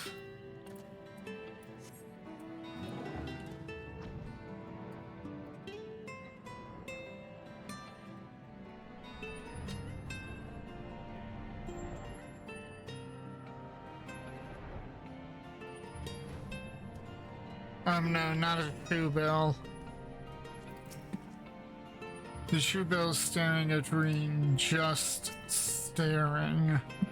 I haven't forgotten why we're here, I swear. Only this bird hasn't taken its eyes off me since I found it. I think it might be lonely. Huh.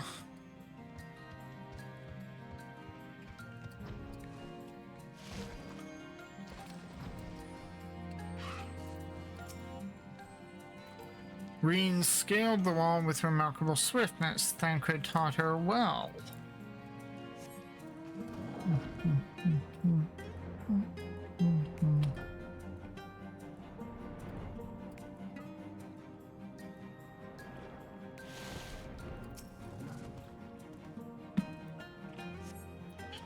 From the squelching noise they make when prodded, and the vile stench, you conclude these bags are bursting with livers. Brilliant.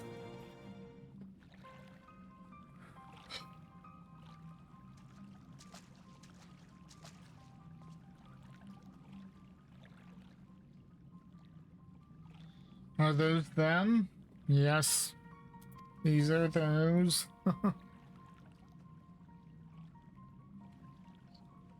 Perhaps you've deduced this already, but it seems the Benthos have been raiding Calusin's storehouses, as well as those of the Ondo. Oranges, pumpkins, wheat. Yeah. But we can discuss this after we see the livers safely back to Tolshus Ath. It wouldn't do to keep him in suspense.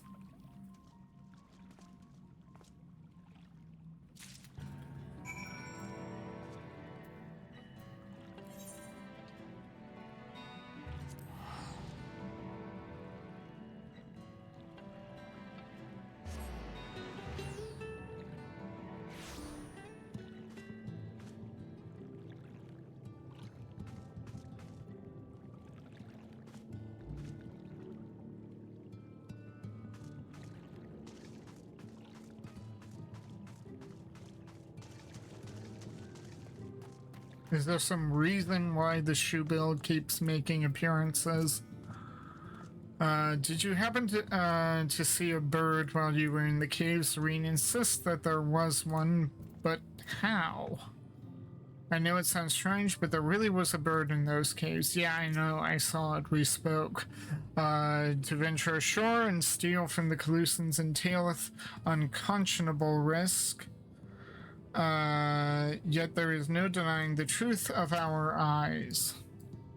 So the Benthos have been stealing supplies from the Calusins. I have a feeling that there is more to this. I am glad you had better luck than I did. I spent the whole time fighting one Benthos after another. I am relieved to see you unspeared. And here are your livers.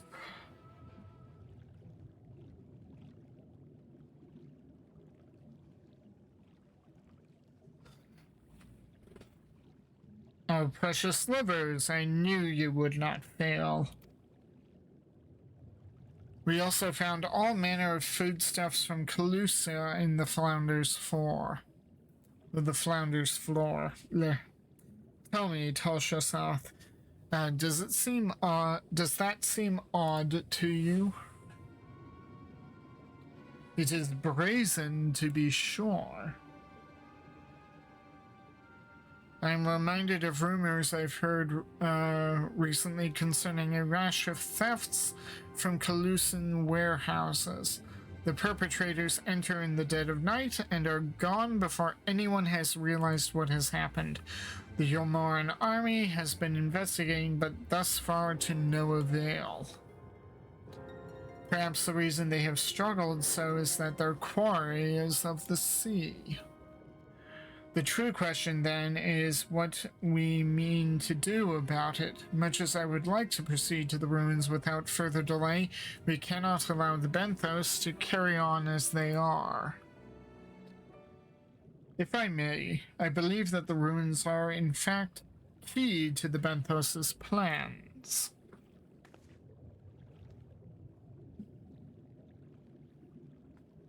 Is that so? These ruins, which lie deep within the illuminated land, are a recent discovery. We have seen signs that the Benthos are preparing to claim them with all haste. We could not fathom why, but in light of the knowledge they have been stockpiling resources, it is clear that their queen will soon give birth. They require space to raise their young and food for both queen and hatchlings to thrive. Well, we can hardly fault them for that. Under normal circumstances, perhaps, but conditions in the Tempest are far from suitable for spawning. Its resources barely able to sustain our current population. There is only one reason they would disregard this. They seek to build an army, and with it take revenge upon the Finless. It is not a surprise. They came to us not long ago seeking allies for the cause. We rebuffed them, of course. The suffering of others will not serve as balm to their own. The queen, however, desires only their queen, however, desires only bloodshed, and will gladly send her children to dying in our stead. If they are planning to wage war, that changes matters considerably. Indeed. I doubt that this can be resolved without violence, but perhaps with a show of force we can convince them to see reason before the die is cast. I would rather not risk your people in the attempt. If we travel to the illuminated land, is there a way we might identify the ruins ourselves? Yes, once you reach its depths, go deeper still, you will see a monstrous structure there upon the seafloor. That you have come to us now is the will of the Ancient Ones. They have guided you here, that you may drive out the usurpers, those who seek to use their magnificent creations with vile purpose. I have no doubt that they will show you the way forward. I am afraid that the dead do not speak quite so clearly. Nevertheless, we will try not to disappoint.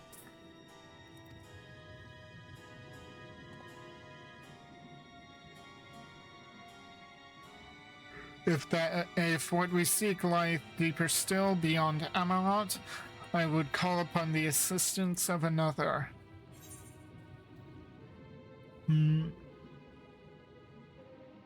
Oh, it's accessories.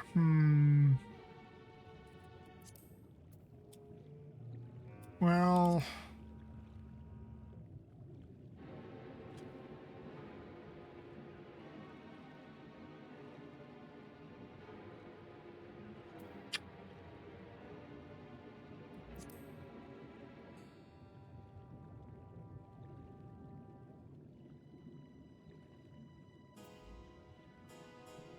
yeah, I'll go with casting.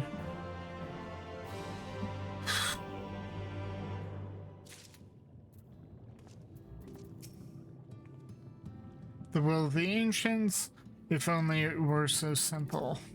It doesn't feel all that honorable or heroic to strike first, but if it leads to less bloodshed in the end... Why do these problems always turn out to be so much more complex than they seem? Couldn't we have a simple, straightforward adventure for once? The good guy is good, the bad guy's bad, no drama or intrigue, it all ends with tea and tarts. Oh, if only life were that simple. Is it wrong for me to be excited? I know the circumstances are grave, but imagine what those ruins might hold. I would not care for what happened in Limsa to be repeated a world away. The Benthos know not what they do.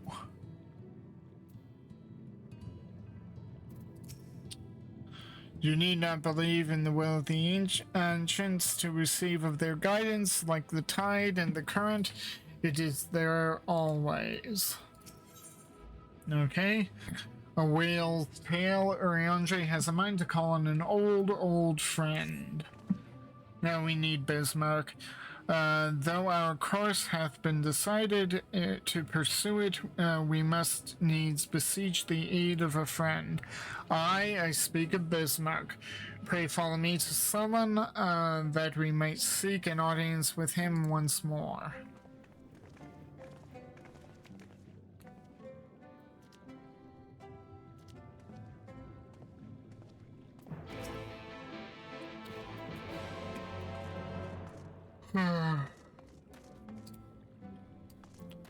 Oh, there's Pasha Sullen.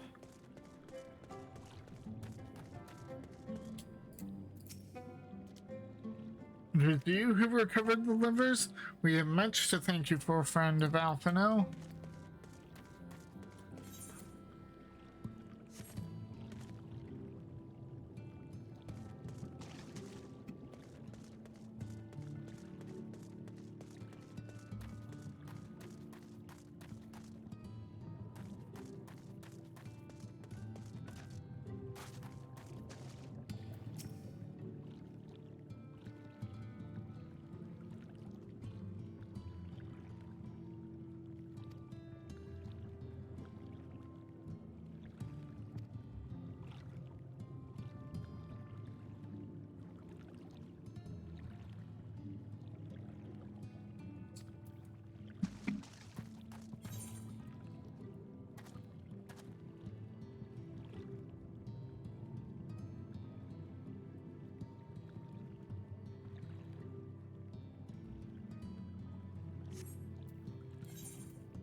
Okay, so we need to...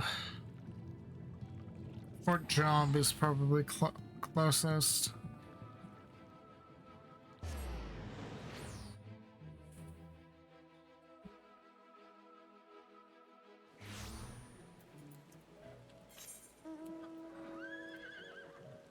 Technically to the island.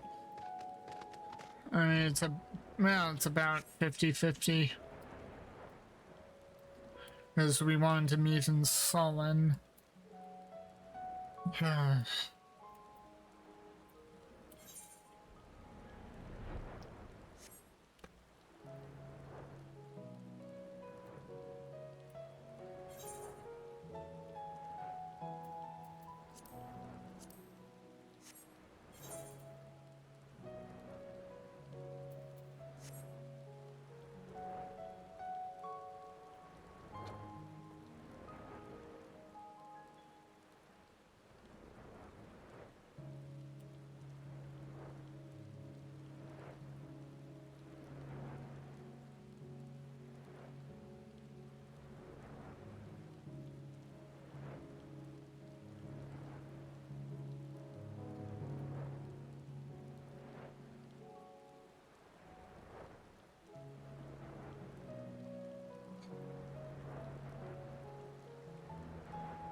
From here we press onward to the Isle of Ken. I myself shall proceed on foot. You perfected your technique then? Just so, the water will be as glass beneath my feet, and provideth purchase fragile yet true. Watch closely. Oh, I certainly shall.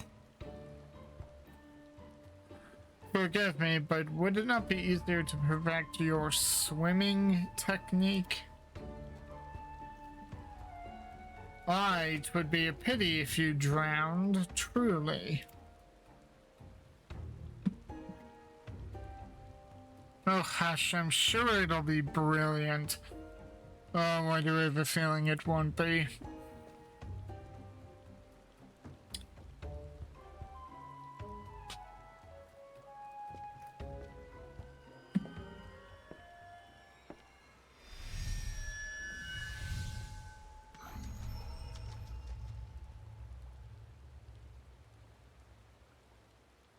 He's done it.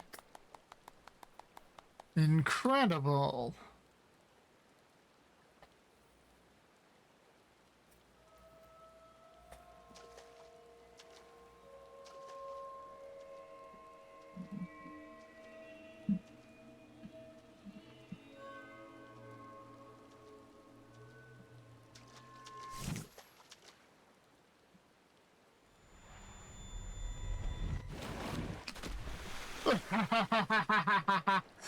Rianche.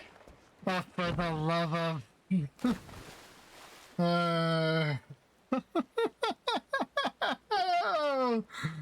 oh dear. Mine apologies. The technique will require the purest of focus, and mine was lacking.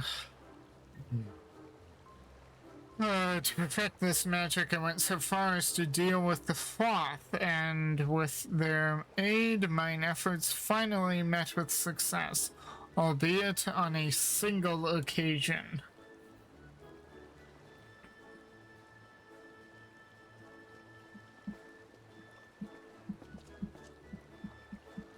I know not why I cannot repeat it. I thought I saw you waver a bit toward the end there. Perhaps you're simply tired?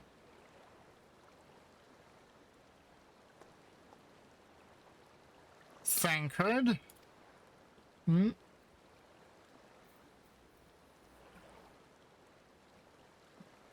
It's nothing to worry about, only a dizzy spell, though it may not be wise to go for another swim just now. Let alone in this rain.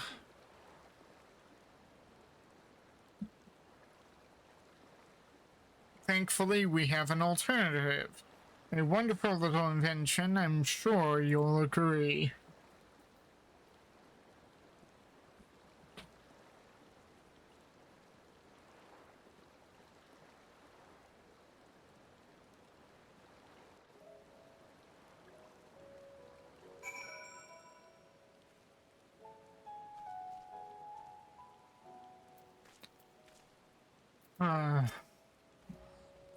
Before you make some quip about age catching up with me, you'd be out of breath too if you had to drag Ariange out of the sea without so much as a warm-up. Do you think those two are really alright? Perhaps we should take a moment to rest. I must admit I'd been keen to attempt walking on water myself, though I know what Alize would say. I'll stick to swimming, thank you very much. What sort of dealings with the Floth, I wonder? I will petition Bismarck's aid on our behalf. Let us pray my diplomacy proveth more effective than mine experimental magics.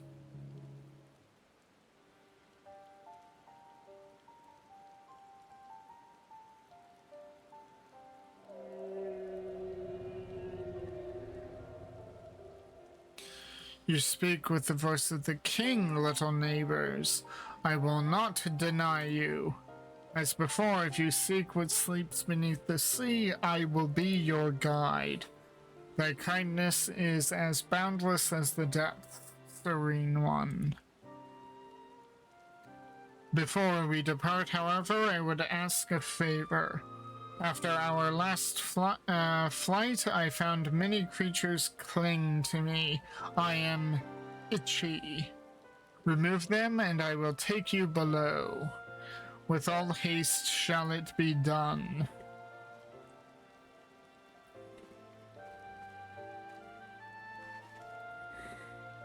So, did he agree?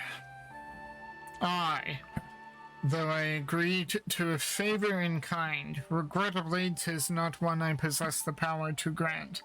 Bismarck hath asked us to cleanse his underbelly of barnacles. Alas, one must needs dive beneath the surface to do so.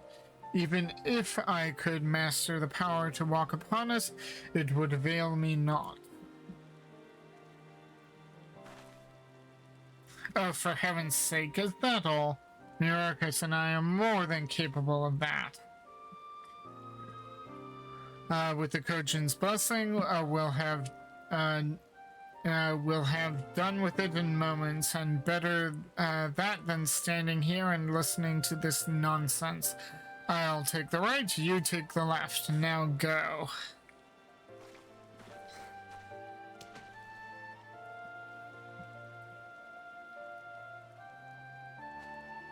I am in your debt.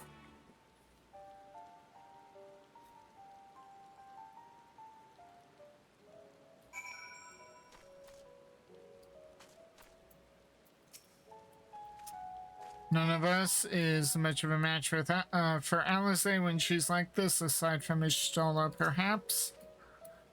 Mine apologies, this venture hath not proceeded as smoothly as I had hoped.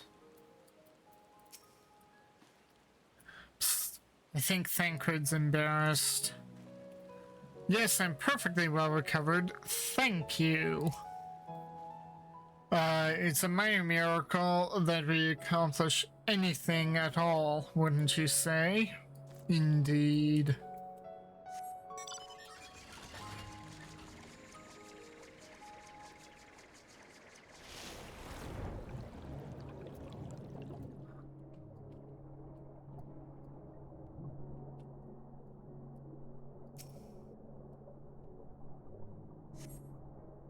After a good deal of prying from various angles, you dislodge the barnacle.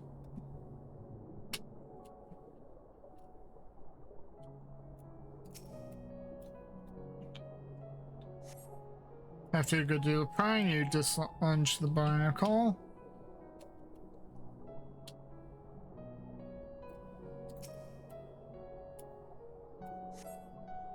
After a good deal of prying from various angles, you dislodge the barnacle.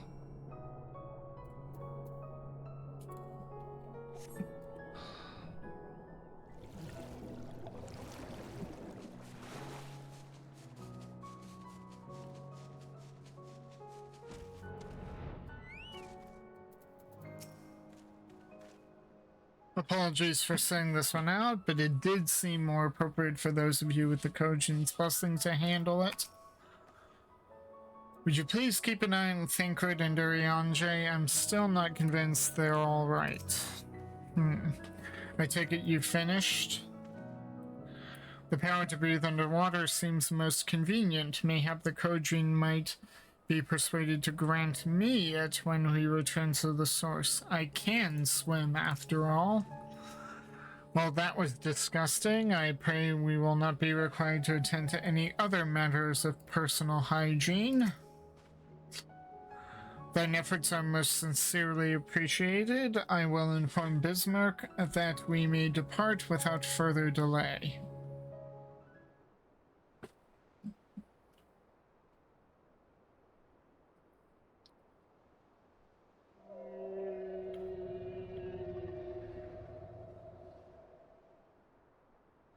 Much better. Thank you, little neighbors.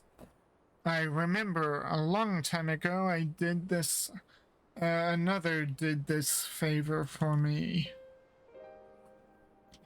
After the flood, when I chose to spot this spot for my slumber, he came and made a home on my back. Ken was his name. When I grew itchy, I stirred, but he was not afraid. No, he asked me what was wrong. I told him of the creatures clinging to my belly, and he dove into the water. He helped me. He was my friend. He told me he wished to live in peace, away from his people and their wars. This I understood. I treasured our time together, brief though it was. Brief though it always is, but I remember him, and how he laughed when we flew. I remember when he slept, I too slept that day, and many days since. But the light fades and the darkness returns. Ken sleeps, but in memory he laughs, and together we fly. And I am here, I am awake. It feels good to speak and to be heard again. A shame others cannot understand me. If thou art willing to learn, I would be glad to teach thee the language of man.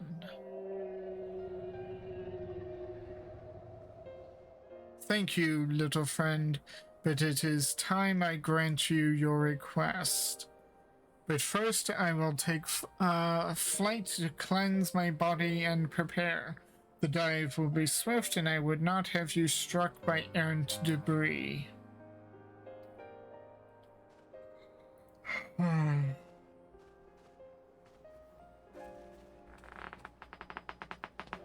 So this island was named for a man.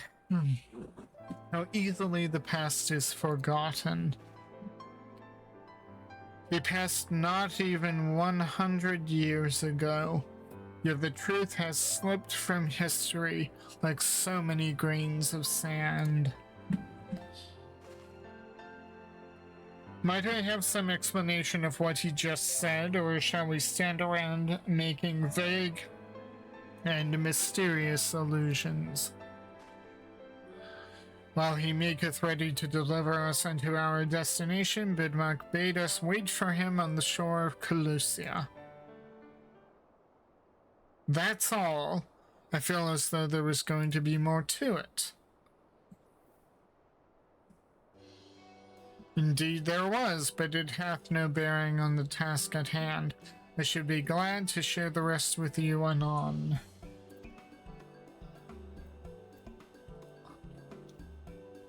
Fine, later then.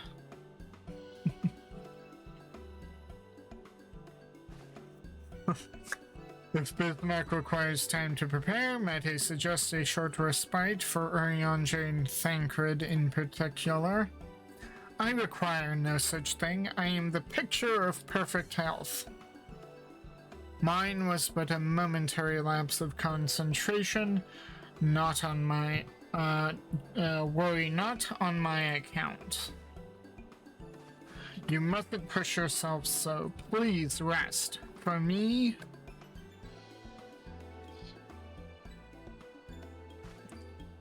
all right, if you insist.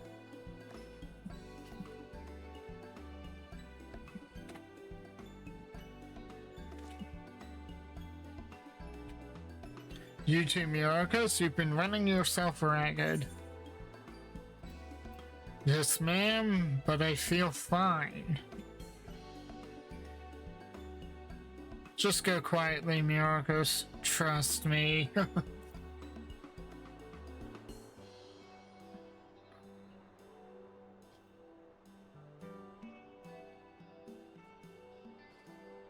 In that case, I leave the old men to your care.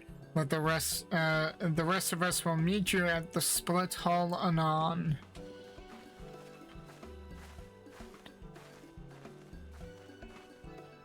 A word of advice, never let it show. When she realizes she struck a nerve, she remembers.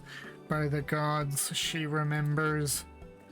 In any case, if we must be made to rest, I know a place in Solon that's better for it than most. Come with me.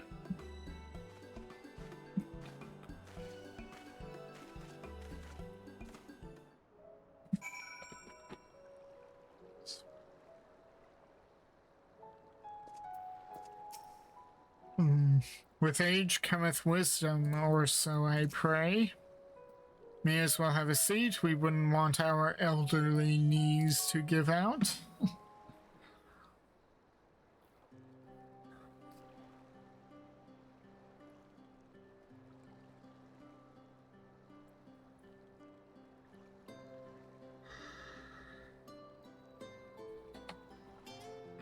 To hear her speak, you'd think I am on my deathbed. By the 12, I wish that girl wouldn't worry so much. Thy countenance belies thy words, Master Thancred. I'm sure I don't know what you mean. Let the record show that I am here under protest. Though I can't say I mind the view.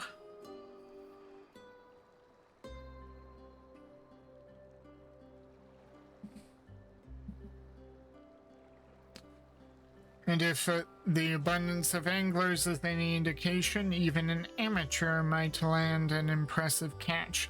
Shall we try our hands at it? Help! Someone! Quickly! What now?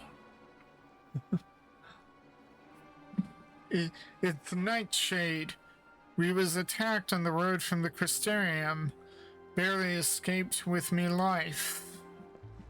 I suppose we might have predicted this.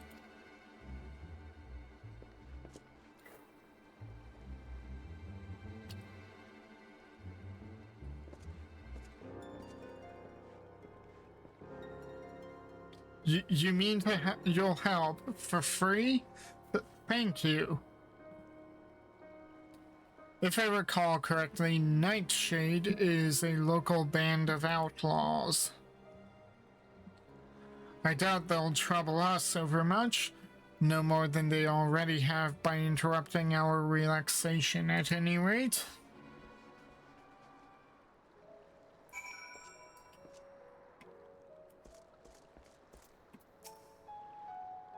We was ambushed, I ran, but my friend, you weren't fast enough.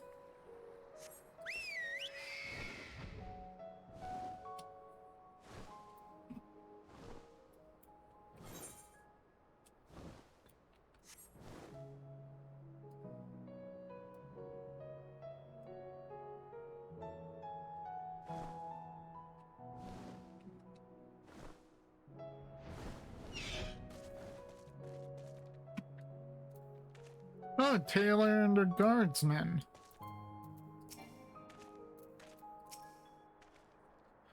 All save our miscreant appear unharmed. Can you believe this? I don't even have anything worth stealing. Never fear, Nightshade ain't no match for the guard. Fortunately, this one wasn't clever enough to bring support. These two have matters well in hand by the looks of it.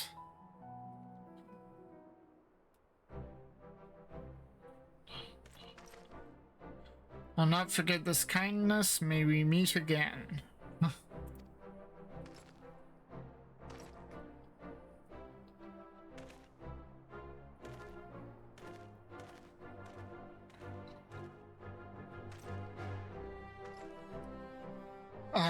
Is that you, sir? Don't tell me we just deprived that poor fellow of the honor of being rescued by the Warrior of Darkness.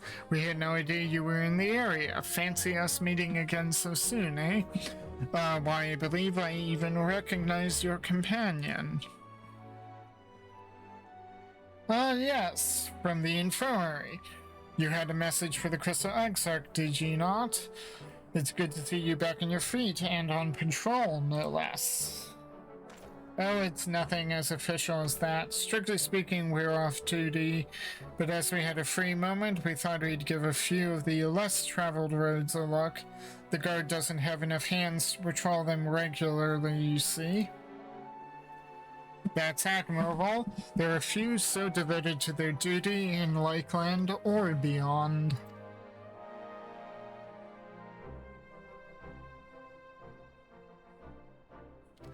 Well, we've been talking about it for a while, and neither of us is satisfied with just seeing out our service.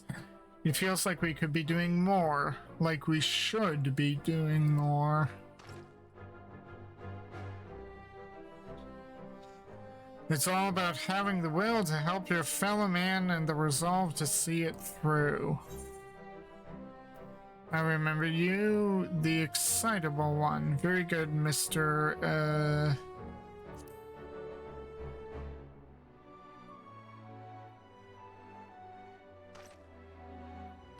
Sorry, sir, I got a bit overexcited the other day. Couldn't get my words out. The name's Vonard, sir. I'm with the guard, but I don't just want to protect Lakeland, I want to protect the lot. Just like the Warriors of Light. Sadly, our duties prevent us from venturing too far from our own little corner of Norvrand. What we'd really like to do is travel, to better ourselves and go where the need is greatest.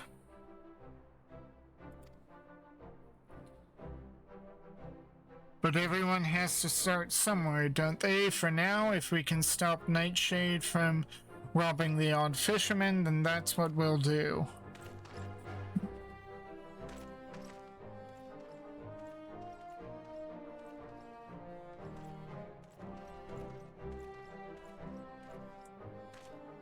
Well, well, future heroes of the first, do you think?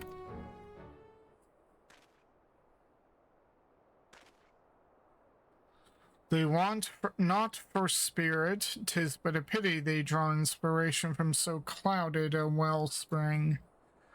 Yet it availeth us not to fret in idleness.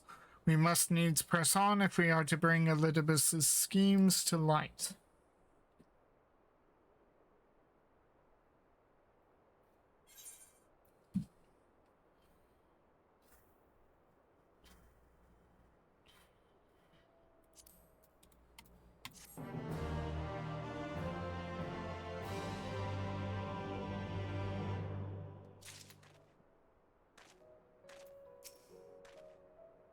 It pains me to think that men with such pure intent are being made to serve Ascian ends, however directly, but they're right. The people need heroes.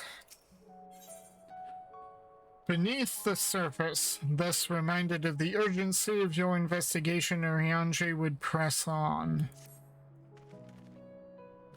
Though our respite was cut short, I dare say we are all eager to avail ourselves of such knowledge as the ruins may hold. I doubt further contemplation of Elidibus's machinations will be conducive to relaxation. We may as well make for the split hull now.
Oops.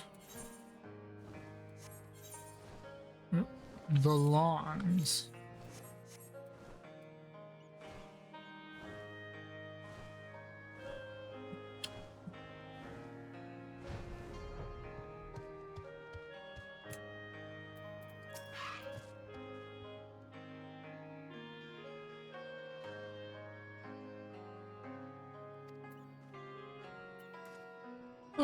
So these are practice grounds, huh?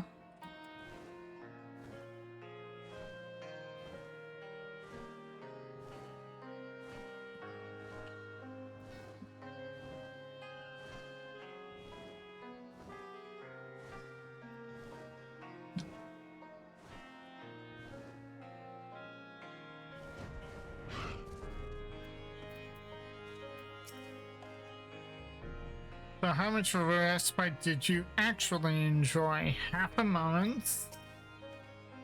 We rested, didn't we, Myrokos? Yeah, we rested. What's keeping Bismarck? Surely it doesn't take that long to shake off a few loose stones. You arrived rather early. Are you certain you did as you were told? Perhaps we ought to have clarified what Bismarck meant by a short while. To his mind, our whole lives might be the blink of an eye. All are present, and now we need but await Bismarck's coming.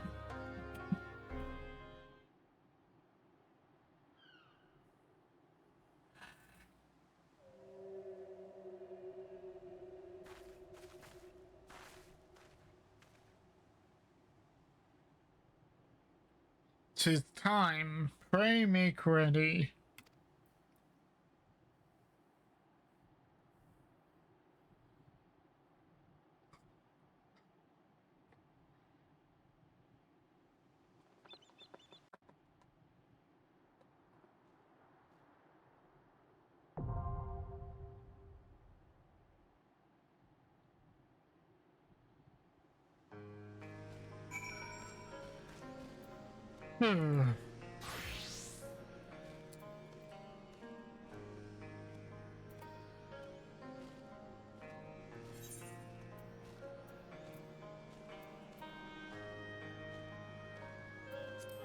Ah, yes, I need to turn that in.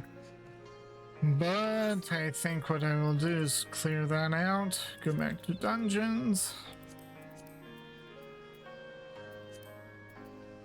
Let's see, do I have any friends who are on that I might pester?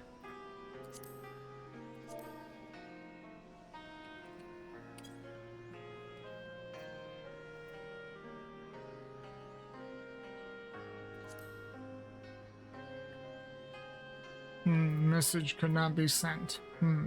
Okay. Well, I guess nothing for it then but to queue. Yes, it would go a lot quicker if I were to do it as a duty support, but I'm feeling lazy.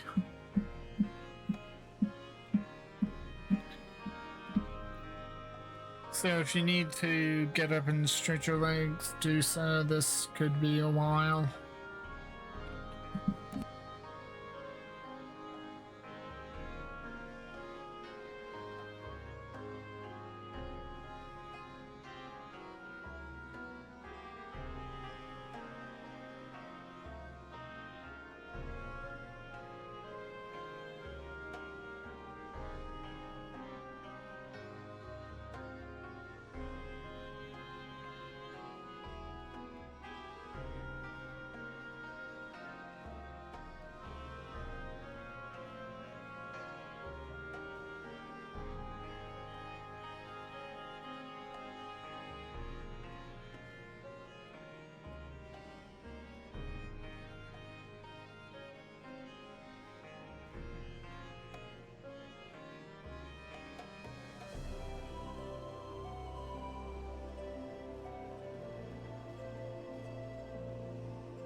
Okay, so let's go in.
Lo, Fana, Eslor, Wislon.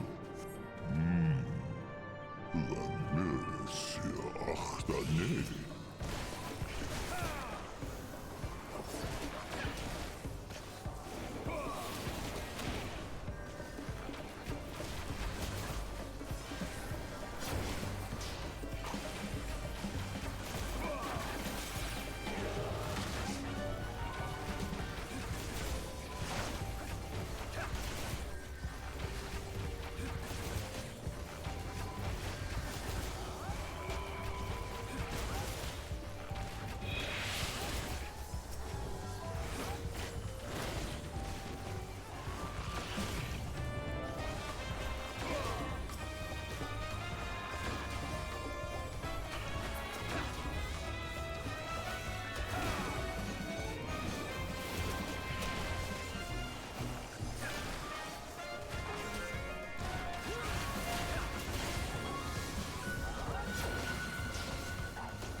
Adal Morech, von Sakhal Elafsi.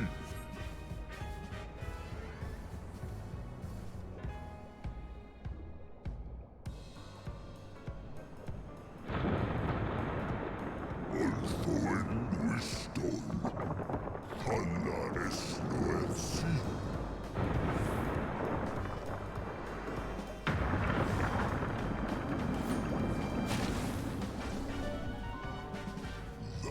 Banis Akhai Unsak.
run.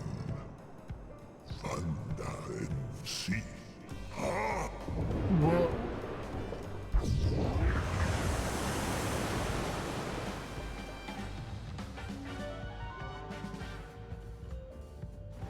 Esfalancine. Lanakak Naidie.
No. Oh dear. First boss and we're already having trouble.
That was painful to watch.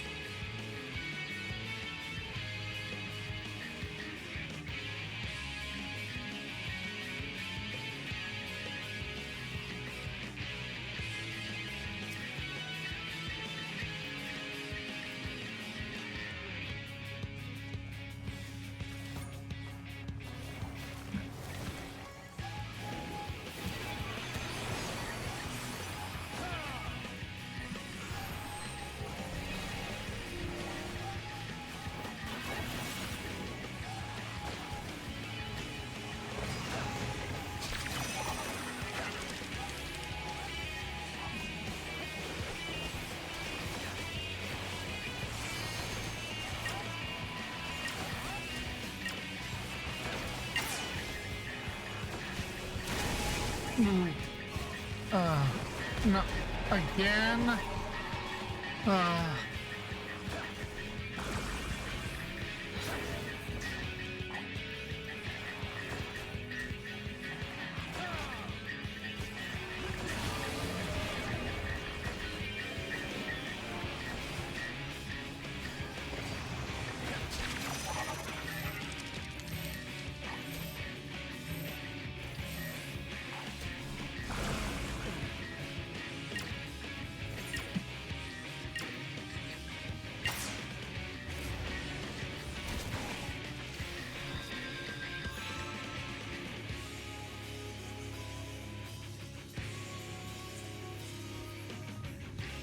This is also part of the reason why I wanted to do it with regular party in case this sort of thing happened.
Oop. Okay. Noted.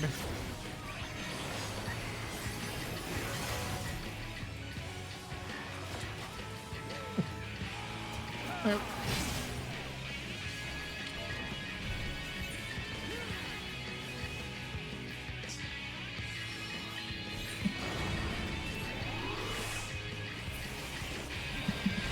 Did not dodge that other.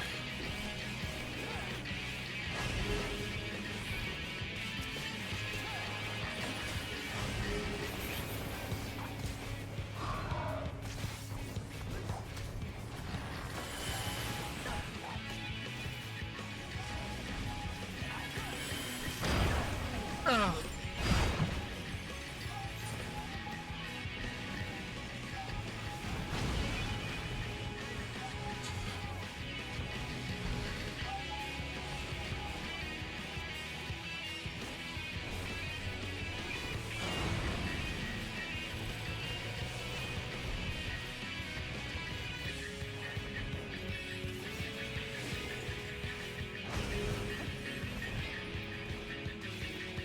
Okay, so the first thing it marks goes off first.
Well, this is kind of beautiful.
This structure must have served an important function.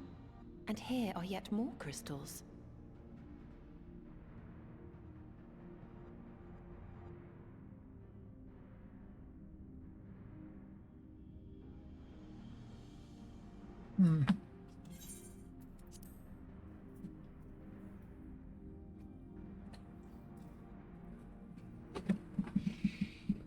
I too noted the crystal repository on the way.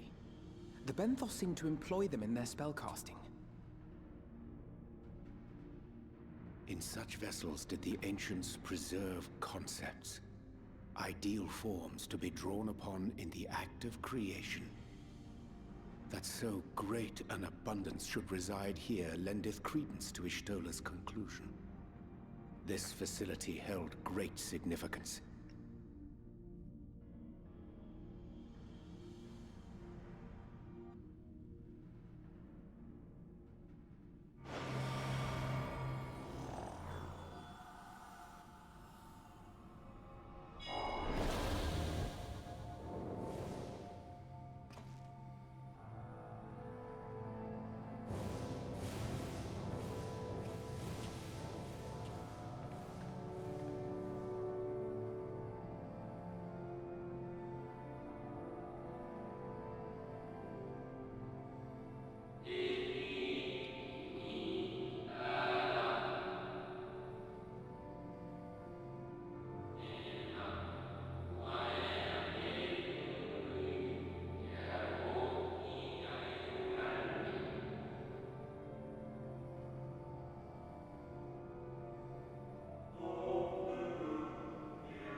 So, it was they who first summoned Hydaelyn.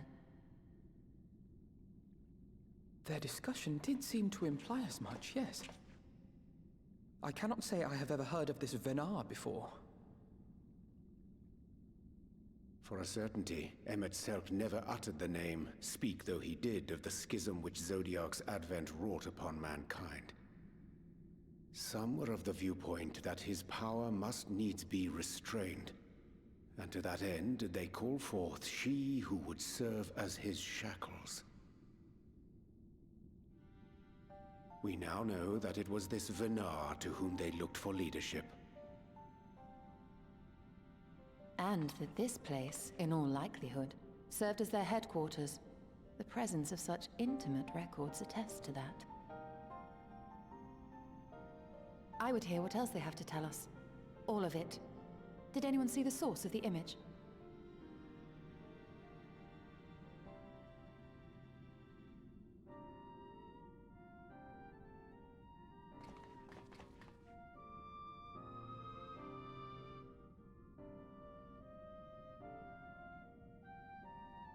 The device there? Then let us see what other secrets it holds.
So, What? Forgive me, but did that not strongly imply that Elidibus sacrificed himself to become Zodiark's heart? That. Yes. Yes, it did. 7 hells. Then who or what are we dealing with?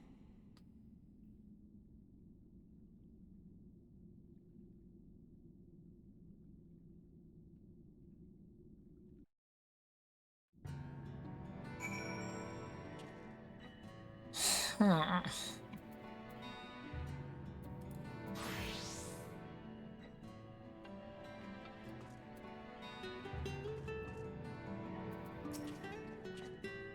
I had always assumed Elidibus to be of the same ilk as La Habrea and Emmett Salk, but if the real Elidibus sacrificed himself before the Sundering, it makes no sense. That this facility shared intimate ties with the Academia Anator may readily be discerned from the common element of their names. Based on mine observations, 'tis like that the forms housed here were conveyed unto the Academia only when required, and thence returned for safekeeping, yet such procedural minutiae are of largely academic interest, I concede. 'Tis unto the parties which did frequent these institutions that our thoughts should rightly return, specifically the followers of Vana and the Convocation of 14, to say naught of the matter of Elidibus. And there I was thinking immortal was bad. Would someone explain to me how we're meant to kill a being who doesn't technically exist?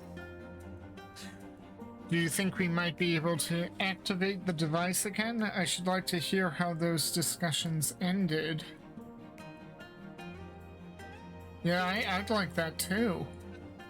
The device appears to activate via a form of ethereal attunement, not unlike an etherite. Beyond that, I can say little for certain. Save that we should take this opportunity to see what other records it contains.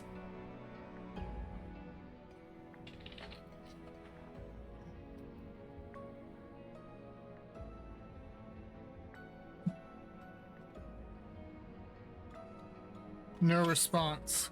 Confound it.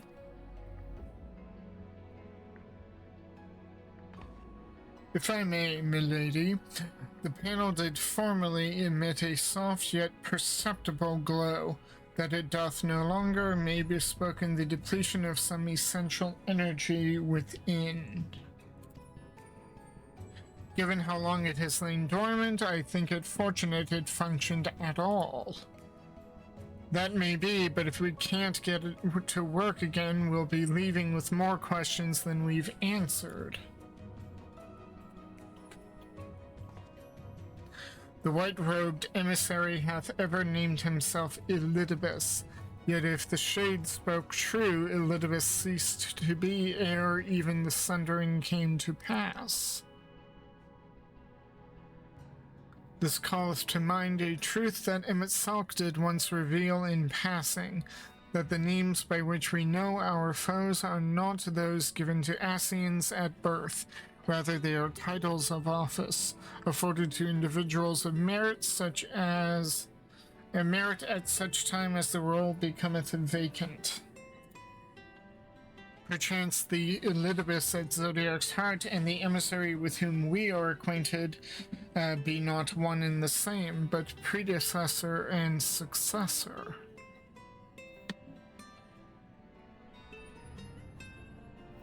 It is possible, if the previous Elidibus perished before the final days, the one we know could still be a survivor of the Sundering. And yet, something about that explanation rings false. Yeah.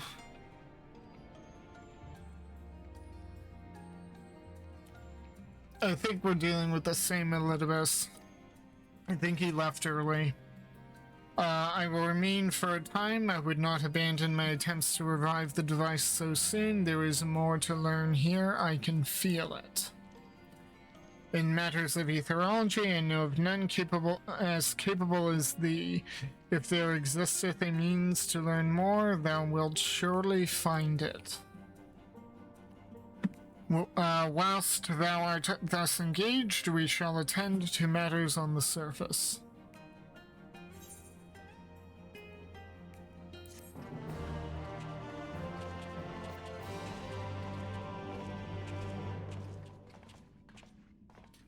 You may enter an amnesis annotator with a party of NPC avatars to make use of this feature. Open the trust interface located under duty in the main menu.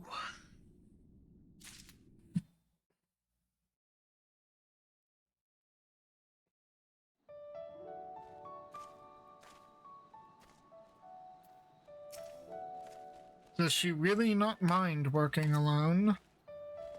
Answers never did come to us tied neatly in a bow. We'll get to the bottom of things eventually.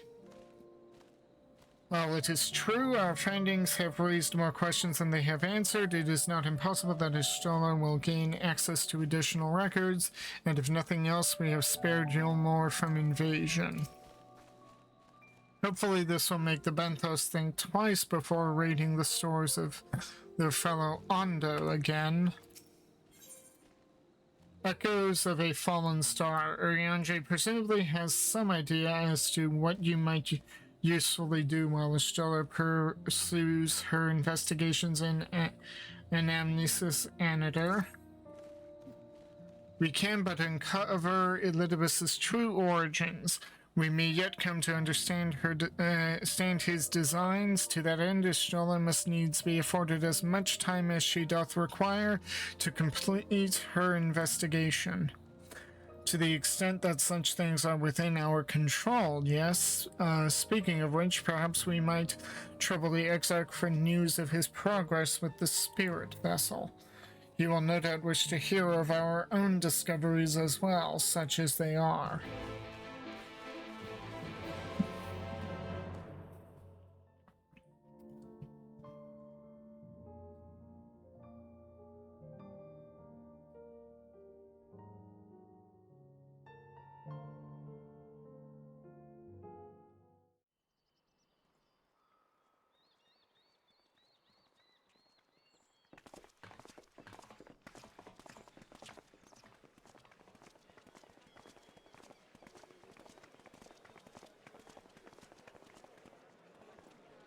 Dare I ask what's going on?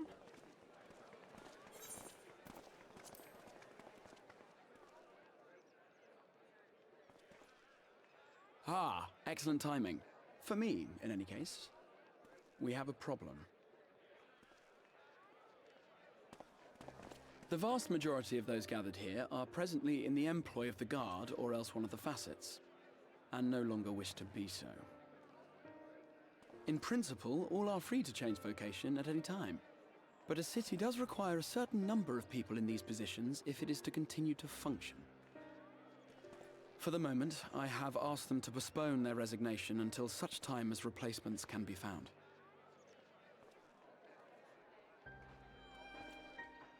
As you may have surmised, we have the Warrior of Light to thank for this. It's you! The Warrior of Darkness!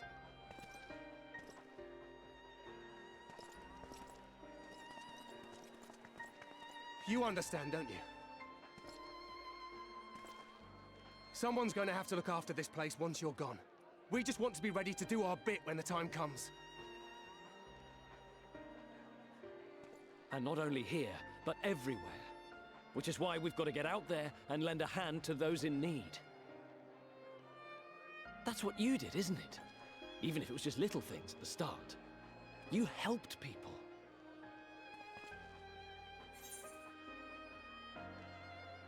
People, chocobos, you name it.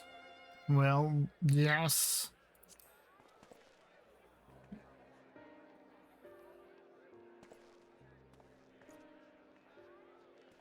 And we're trying to do the same. We may have our sky back, but there's no shortage of people who still need help. If we follow in your footsteps, then I choose to believe we too can be heroes one day. Even warriors of light.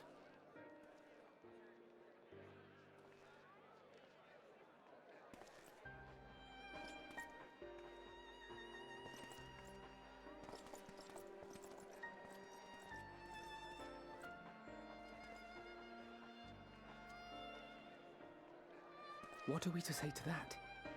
We can hardly tell them they are mistaken. They seek but to do good, as you have.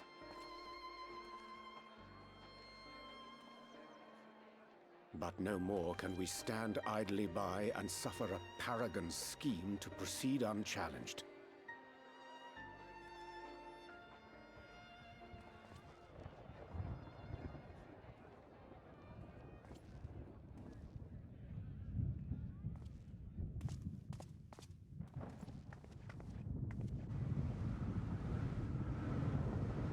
Oh my.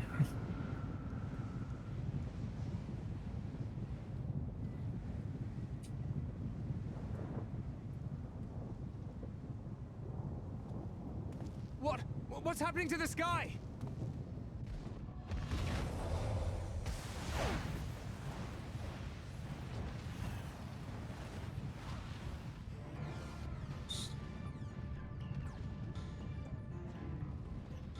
What the? Wicked White. Oh no.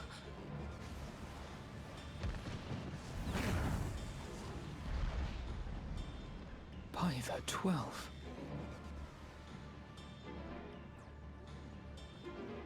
A star shower.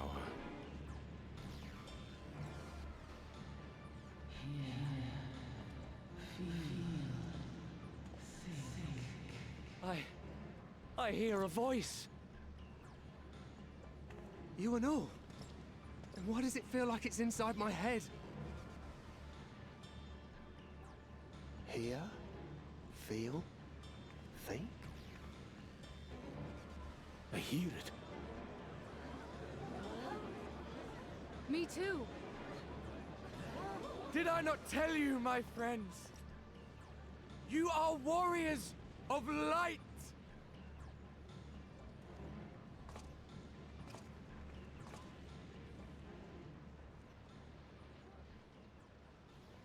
You're back!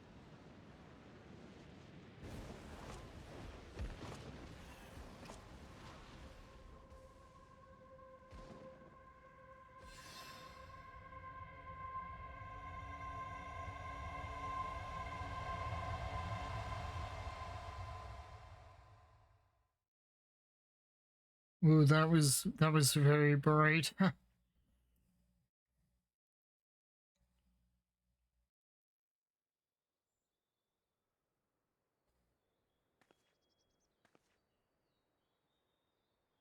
What you hear is the voice of light itself, and it has blessed you with its power.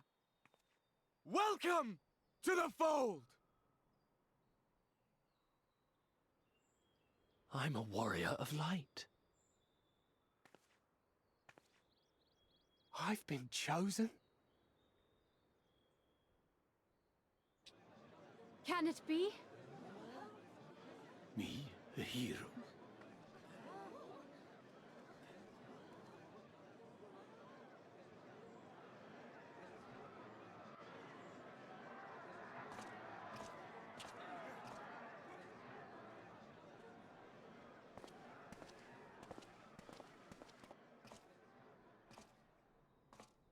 Wait!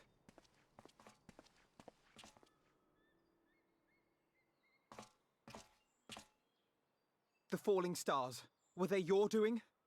And why do you need warriors of light? What, am I to reveal my plans simply because you asked? Nay, I think not. Though the stars, I acknowledge mine. A convenient illusion apt to awaken what little is left of the power that once resided in your sundered souls.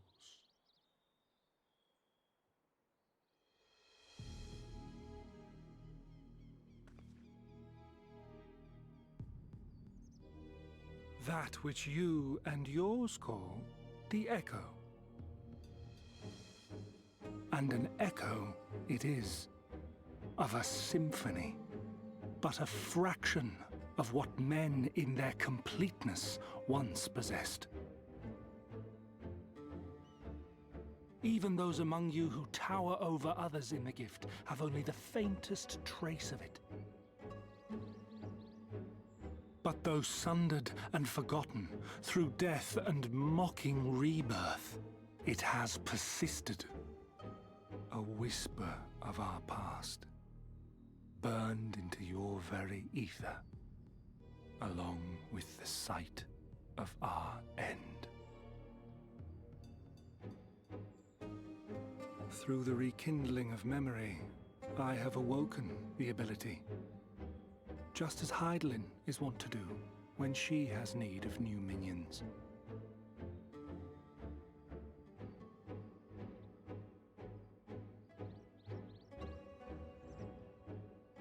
The Echo hath ever been thought a gift from Hydaelyn, a boon granted solely to her chosen. Yet thou wouldst claim she merely awakeneth the power that men should hearken unto?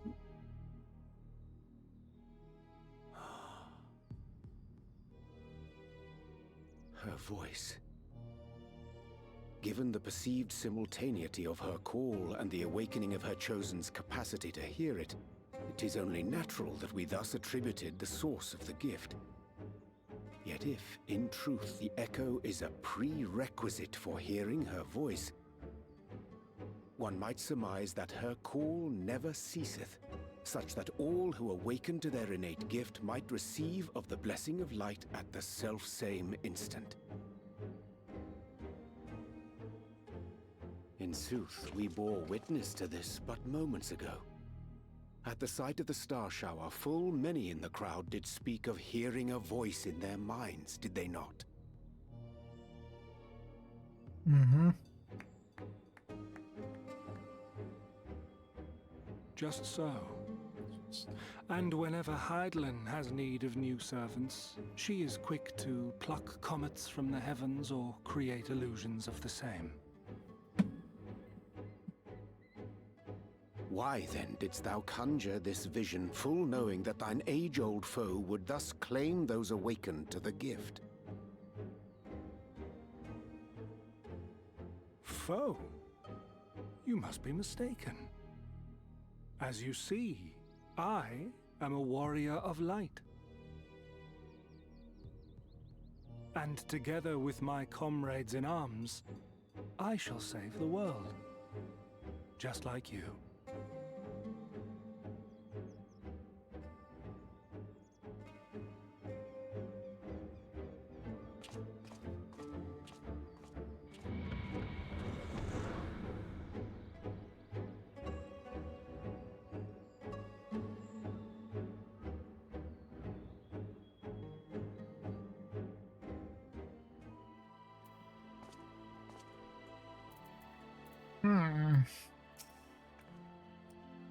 It did remind me of it, Amarant, I mean, all the fear and the sadness. Unsettling though it is, I'm certain our friends in the Guard will use the Echo well, or with good intentions at least. Though I like not what it portendeth, having been treated to so unambiguous a demonstration, I cannot well conclude aught but that star showers are indeed instrumental in awakening the Echo. Yet we need not attribute such credence to all that Elidibus hath claimed, that he too seeketh this star's salvation for one.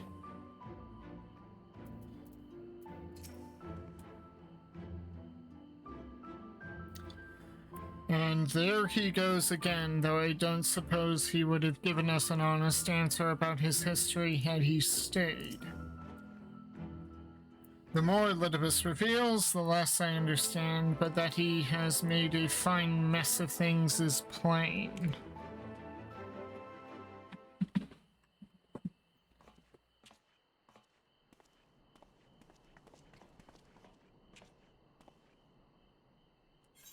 He's gone then. I've managed to persuade a number of our would-be deserters to reconsider, or at least delay their departure, but as many are deaf to my entreaties. Young Taylor and Volnard among them, I am sorry to say. They've quit the guard. Nevertheless, I wish them well. Whatever Elidibus's plans for them might be, the pair have only ever had the best of intentions. One can hardly blame them for thinking themselves heroes elect, not after having been blessed with the echo, and it's not as if they haven't shown the requisite spirit. I quite agree. Though the impetus for their sudden departure may have been words falsely spoken, the men and women of those footsteps, they would follow our heroes in truth, warriors of light, Ardbert, yourself most of all. And so I would ask a favor of you. Speak with them ere they embark on their journey and furnish them with what wisdom you can.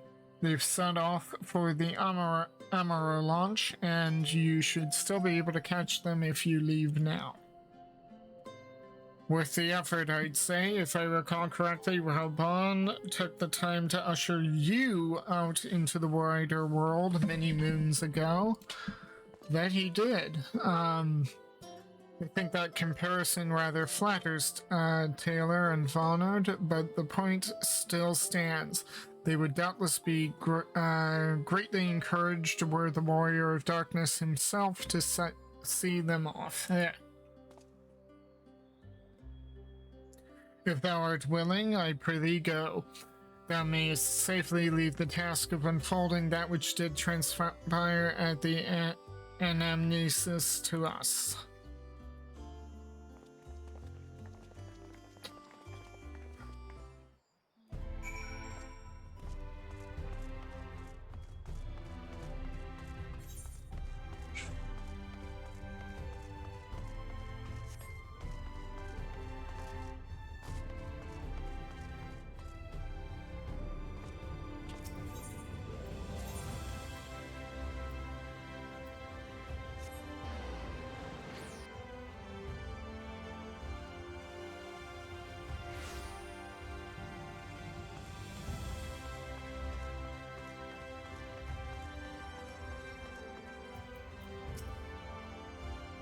Where in Amarang? I mean, you know, around?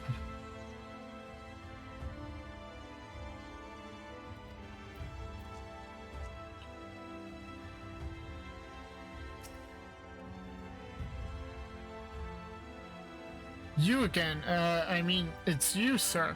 Sorry, it's been a funny old day.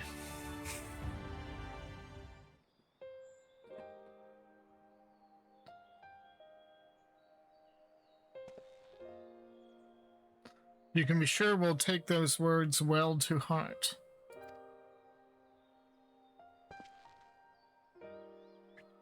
I still can't believe it, you coming all this way just to speak to us. I swear we won't let you down. So long as it helps someone, we'll do what needs doing out there, no matter how small. And when larger threats loom, we'll be ready to face them. You see if we aren't.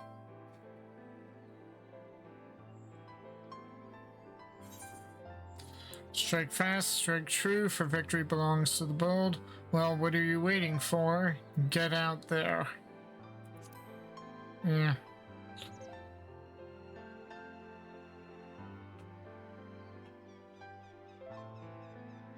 We'll be off then. Farewell, Warrior of Darkness, and thank you.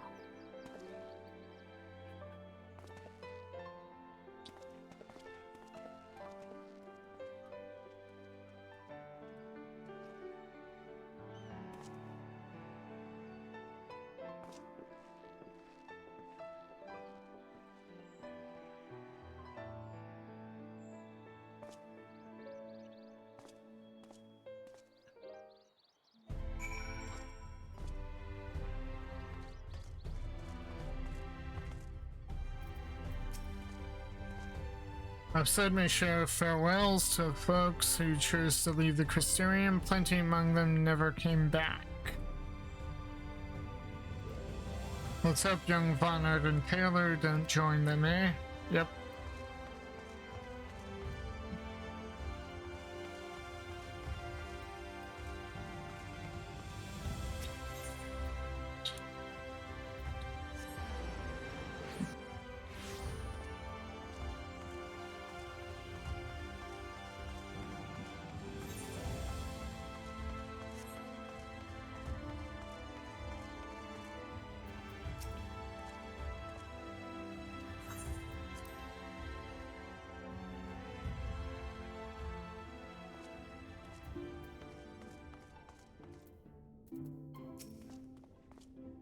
You caused quite a stir when you set forth as the Flame General's newly anointed envoy, you know.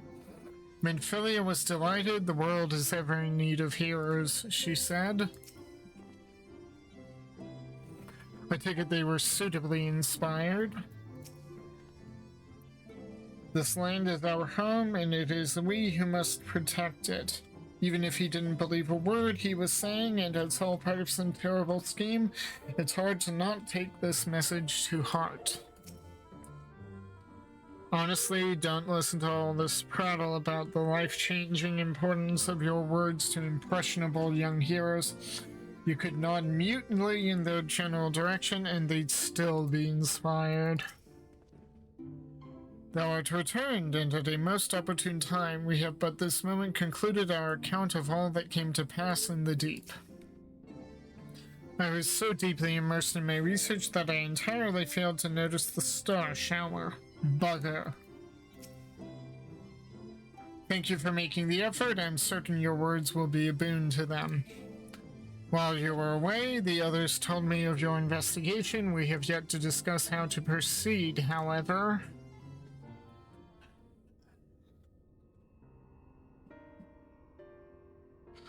While your findings in Anamnesis Anator do raise important questions as to the identity of our adversary, we are no closer to discerning his design, nor do I know of any other potential avenue of investigation. For which reason, we must needs trust to Ishtola's ingenuity. And wait for her efforts to revive the Ancient's device to bear fruit. What if I were to attempt to follow the emissary? Elusive as he is, his plan compels him to court public attention. He shouldn't be impossible to find. Especially for one of your experience, it does seem worth the attempt. Then I'll come with you. Safety in numbers. In combat, perhaps, but where stealth is required, the opposite is true. Happily, I don't plan on getting myself caught, so you've no need to worry. Nor do I intend to vanish for moons on end. We still have the empty to attend to, don't we? Yeah, I need to get in on that. Alright then, I look forward to your return. Then it sounds like the rest of us should avoid doing anything which might prompt Elidibus to look too closely at our movements. Insofar as it's possible, I recommend we limit our activities to the Crystarium. Speaking of which, Exarch, might I ask if you've made any progress with the spirit vessel? Of course, we are presently studying the principles underlying memory transference, and I believe nearing the requisite level of understanding. Less hearteningly, practical trials of transference methods suited for use with the vessel have yet to yield satisfactory results, to put it mildly. But there are still many promising possibilities we have yet to test. Indeed, though it may take some time yet, we are well on our way to a solution. and I shall not rest until one is found.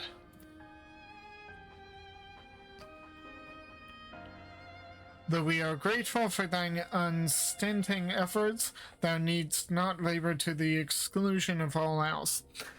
If it would serve to lighten thy burden, however little, I should gladly offer mine assistance. Quite. I, for my part, will do what I can to ensure the Crystarium continues to run smoothly, in spite of recent disruptions. Then perhaps I could help. There must be something I can do, even if it's just guard duty.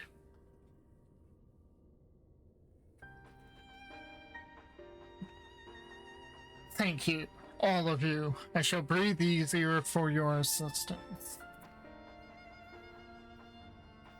Of course, on the evidence of recent past, it will not be long before some new crisis arrives to throw our plans into disarray, at which time your services will be in particular demand. That being the case, perhaps you might take this opportunity to retire to your suite at the Pendants.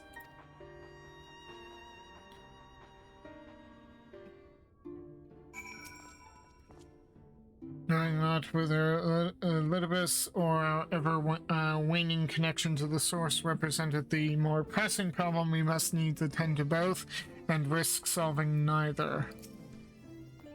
Never fear, I too will continue to assist the Exarch to the best of my ability, and if that means casting the odd sleeping charms, so be it. One of these methods will work. It must. Of course I don't wish to worry Lena. She has more than enough to worry about already, but I swore that I would return you all home. Alright, fine. I will henceforth endeavor to take breaks when appropriate, while Lena is watching.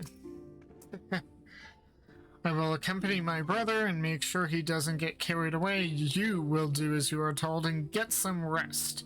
Both of you.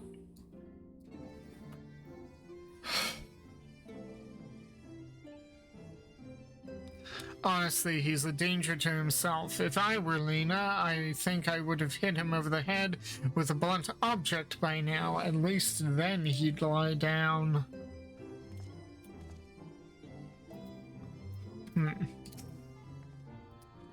There's so much to be done, so little I can do to help, but you can count on me to play my part in the empty. Ought we to inform the citizens that the star shower was an illusion? Do you think they might sleep better for the knowledge that no damage was done? There was sure to be no shortage of potential heroes upon whose good nature Elidibus will try to prevail. The trick will be in anticipating which settlement he'll direct his attention toward next.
A pleasure as always, Master Tiara.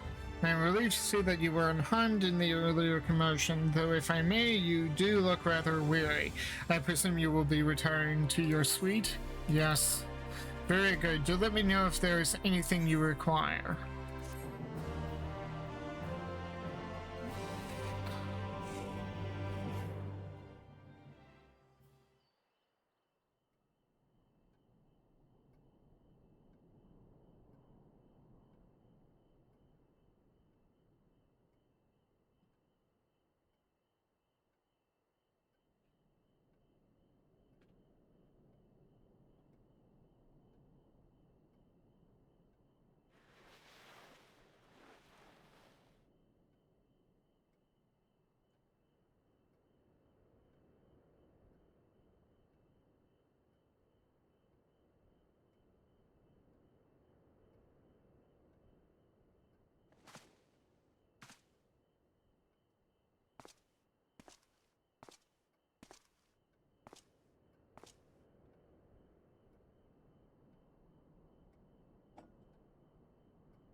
Master Tia, it's Glenard from the Wandering Stairs. I apologize for calling so late.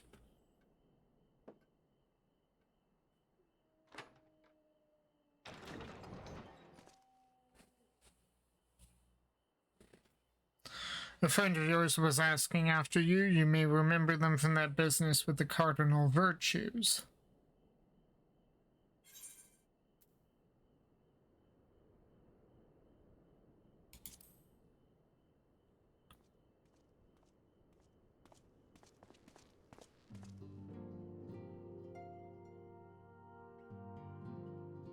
Well met, sinner. Yeah, it's been a long time. We haven't seen him for a bit.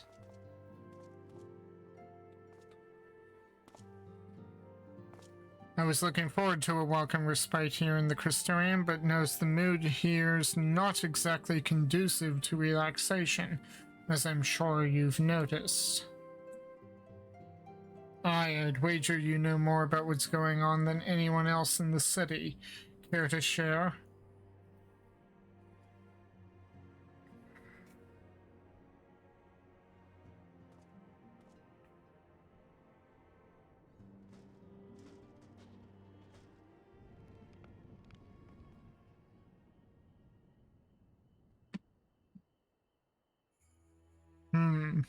I can't say that I envy you your prey.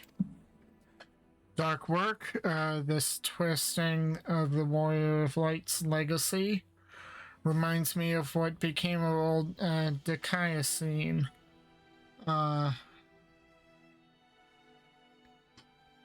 Though this Asian of yours is a fair bit more chatty.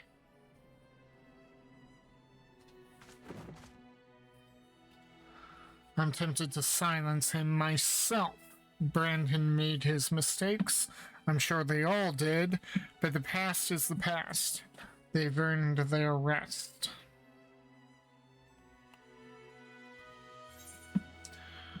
I'm not about to let them sully Ardbert's good name. I'll say that they have their peace.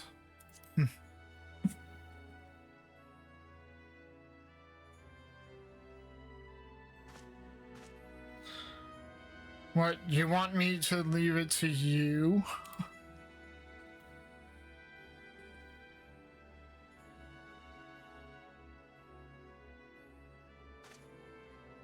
Right. I'm not the only one carrying all the weight of the world. Very well, but only because you asked. Remember, if you ever need me, just say the word, I'll be there.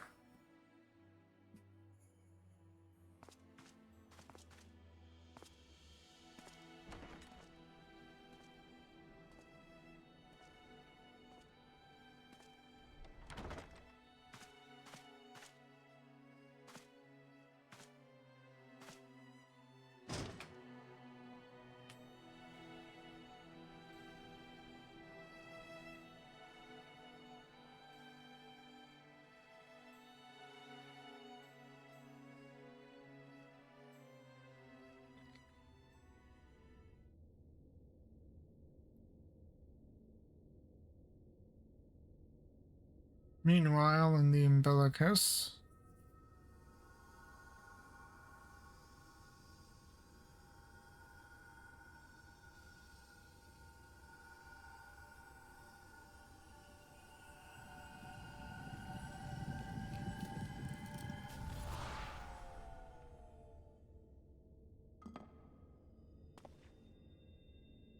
Foiled again.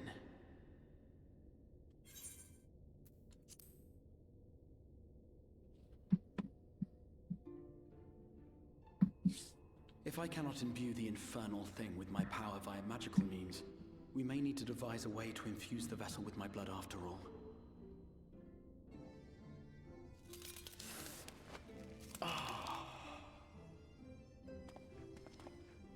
Art thou unwell?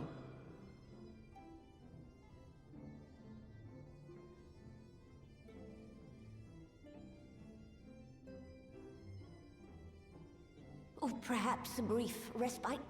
It wouldn't do to overtax yourself.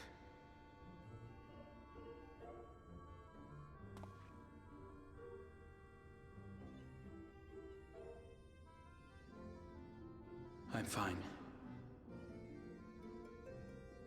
And given to stubbornness, I'm afraid. Especially when I have a stake in the outcome.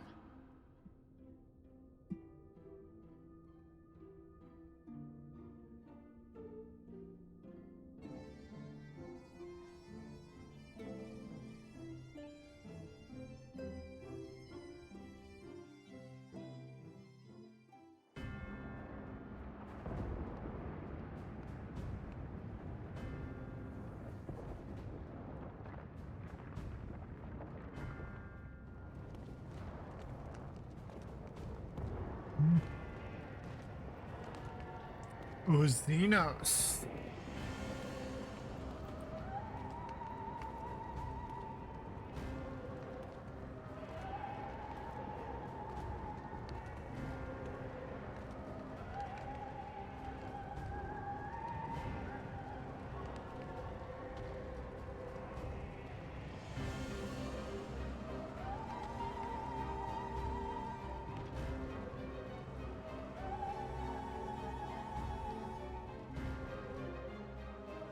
He can see Amarat.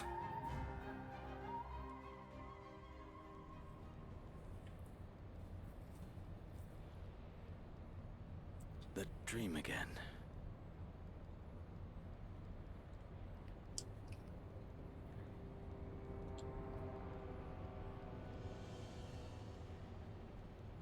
Yeah, I thought he was in the source.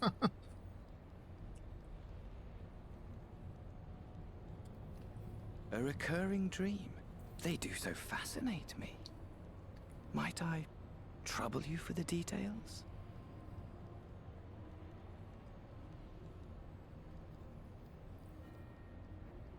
I have always dreamed of it. Fire falling from the heavens, and the city, nay, the whole world ablaze.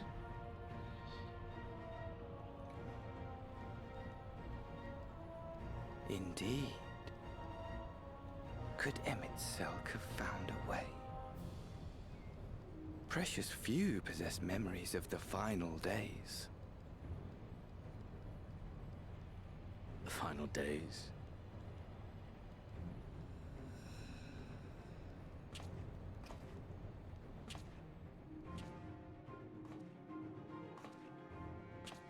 Why, yes. Admittedly, my knowledge is mostly second-hand, but if you are interested, I will gladly tell you the tale.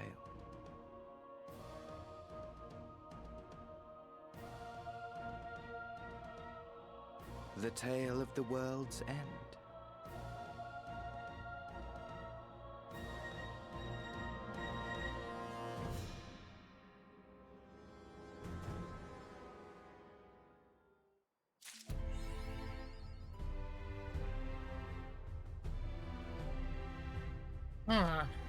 And with that, we are done with 5.2 MSQ. So next for this, I think, would be to get caught up on lore-wise on the raid, which I've been neglecting.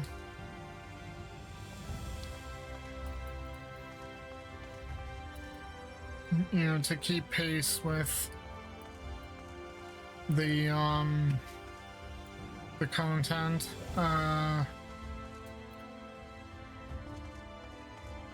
And then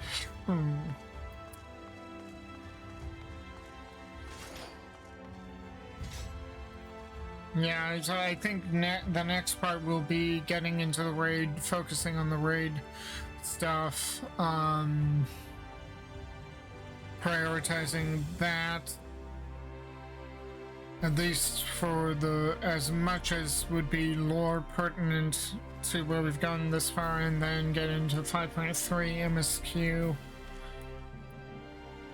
because I have a feeling that now that it's important that we do the raid content in concert with the MSQ, especially with the way that trial quest underwent. So if you liked what you saw at any point, please like, share, and subscribe. on YouTube, give me a follow on Twitch, hit the notification bells, and I shall see you anon, friends.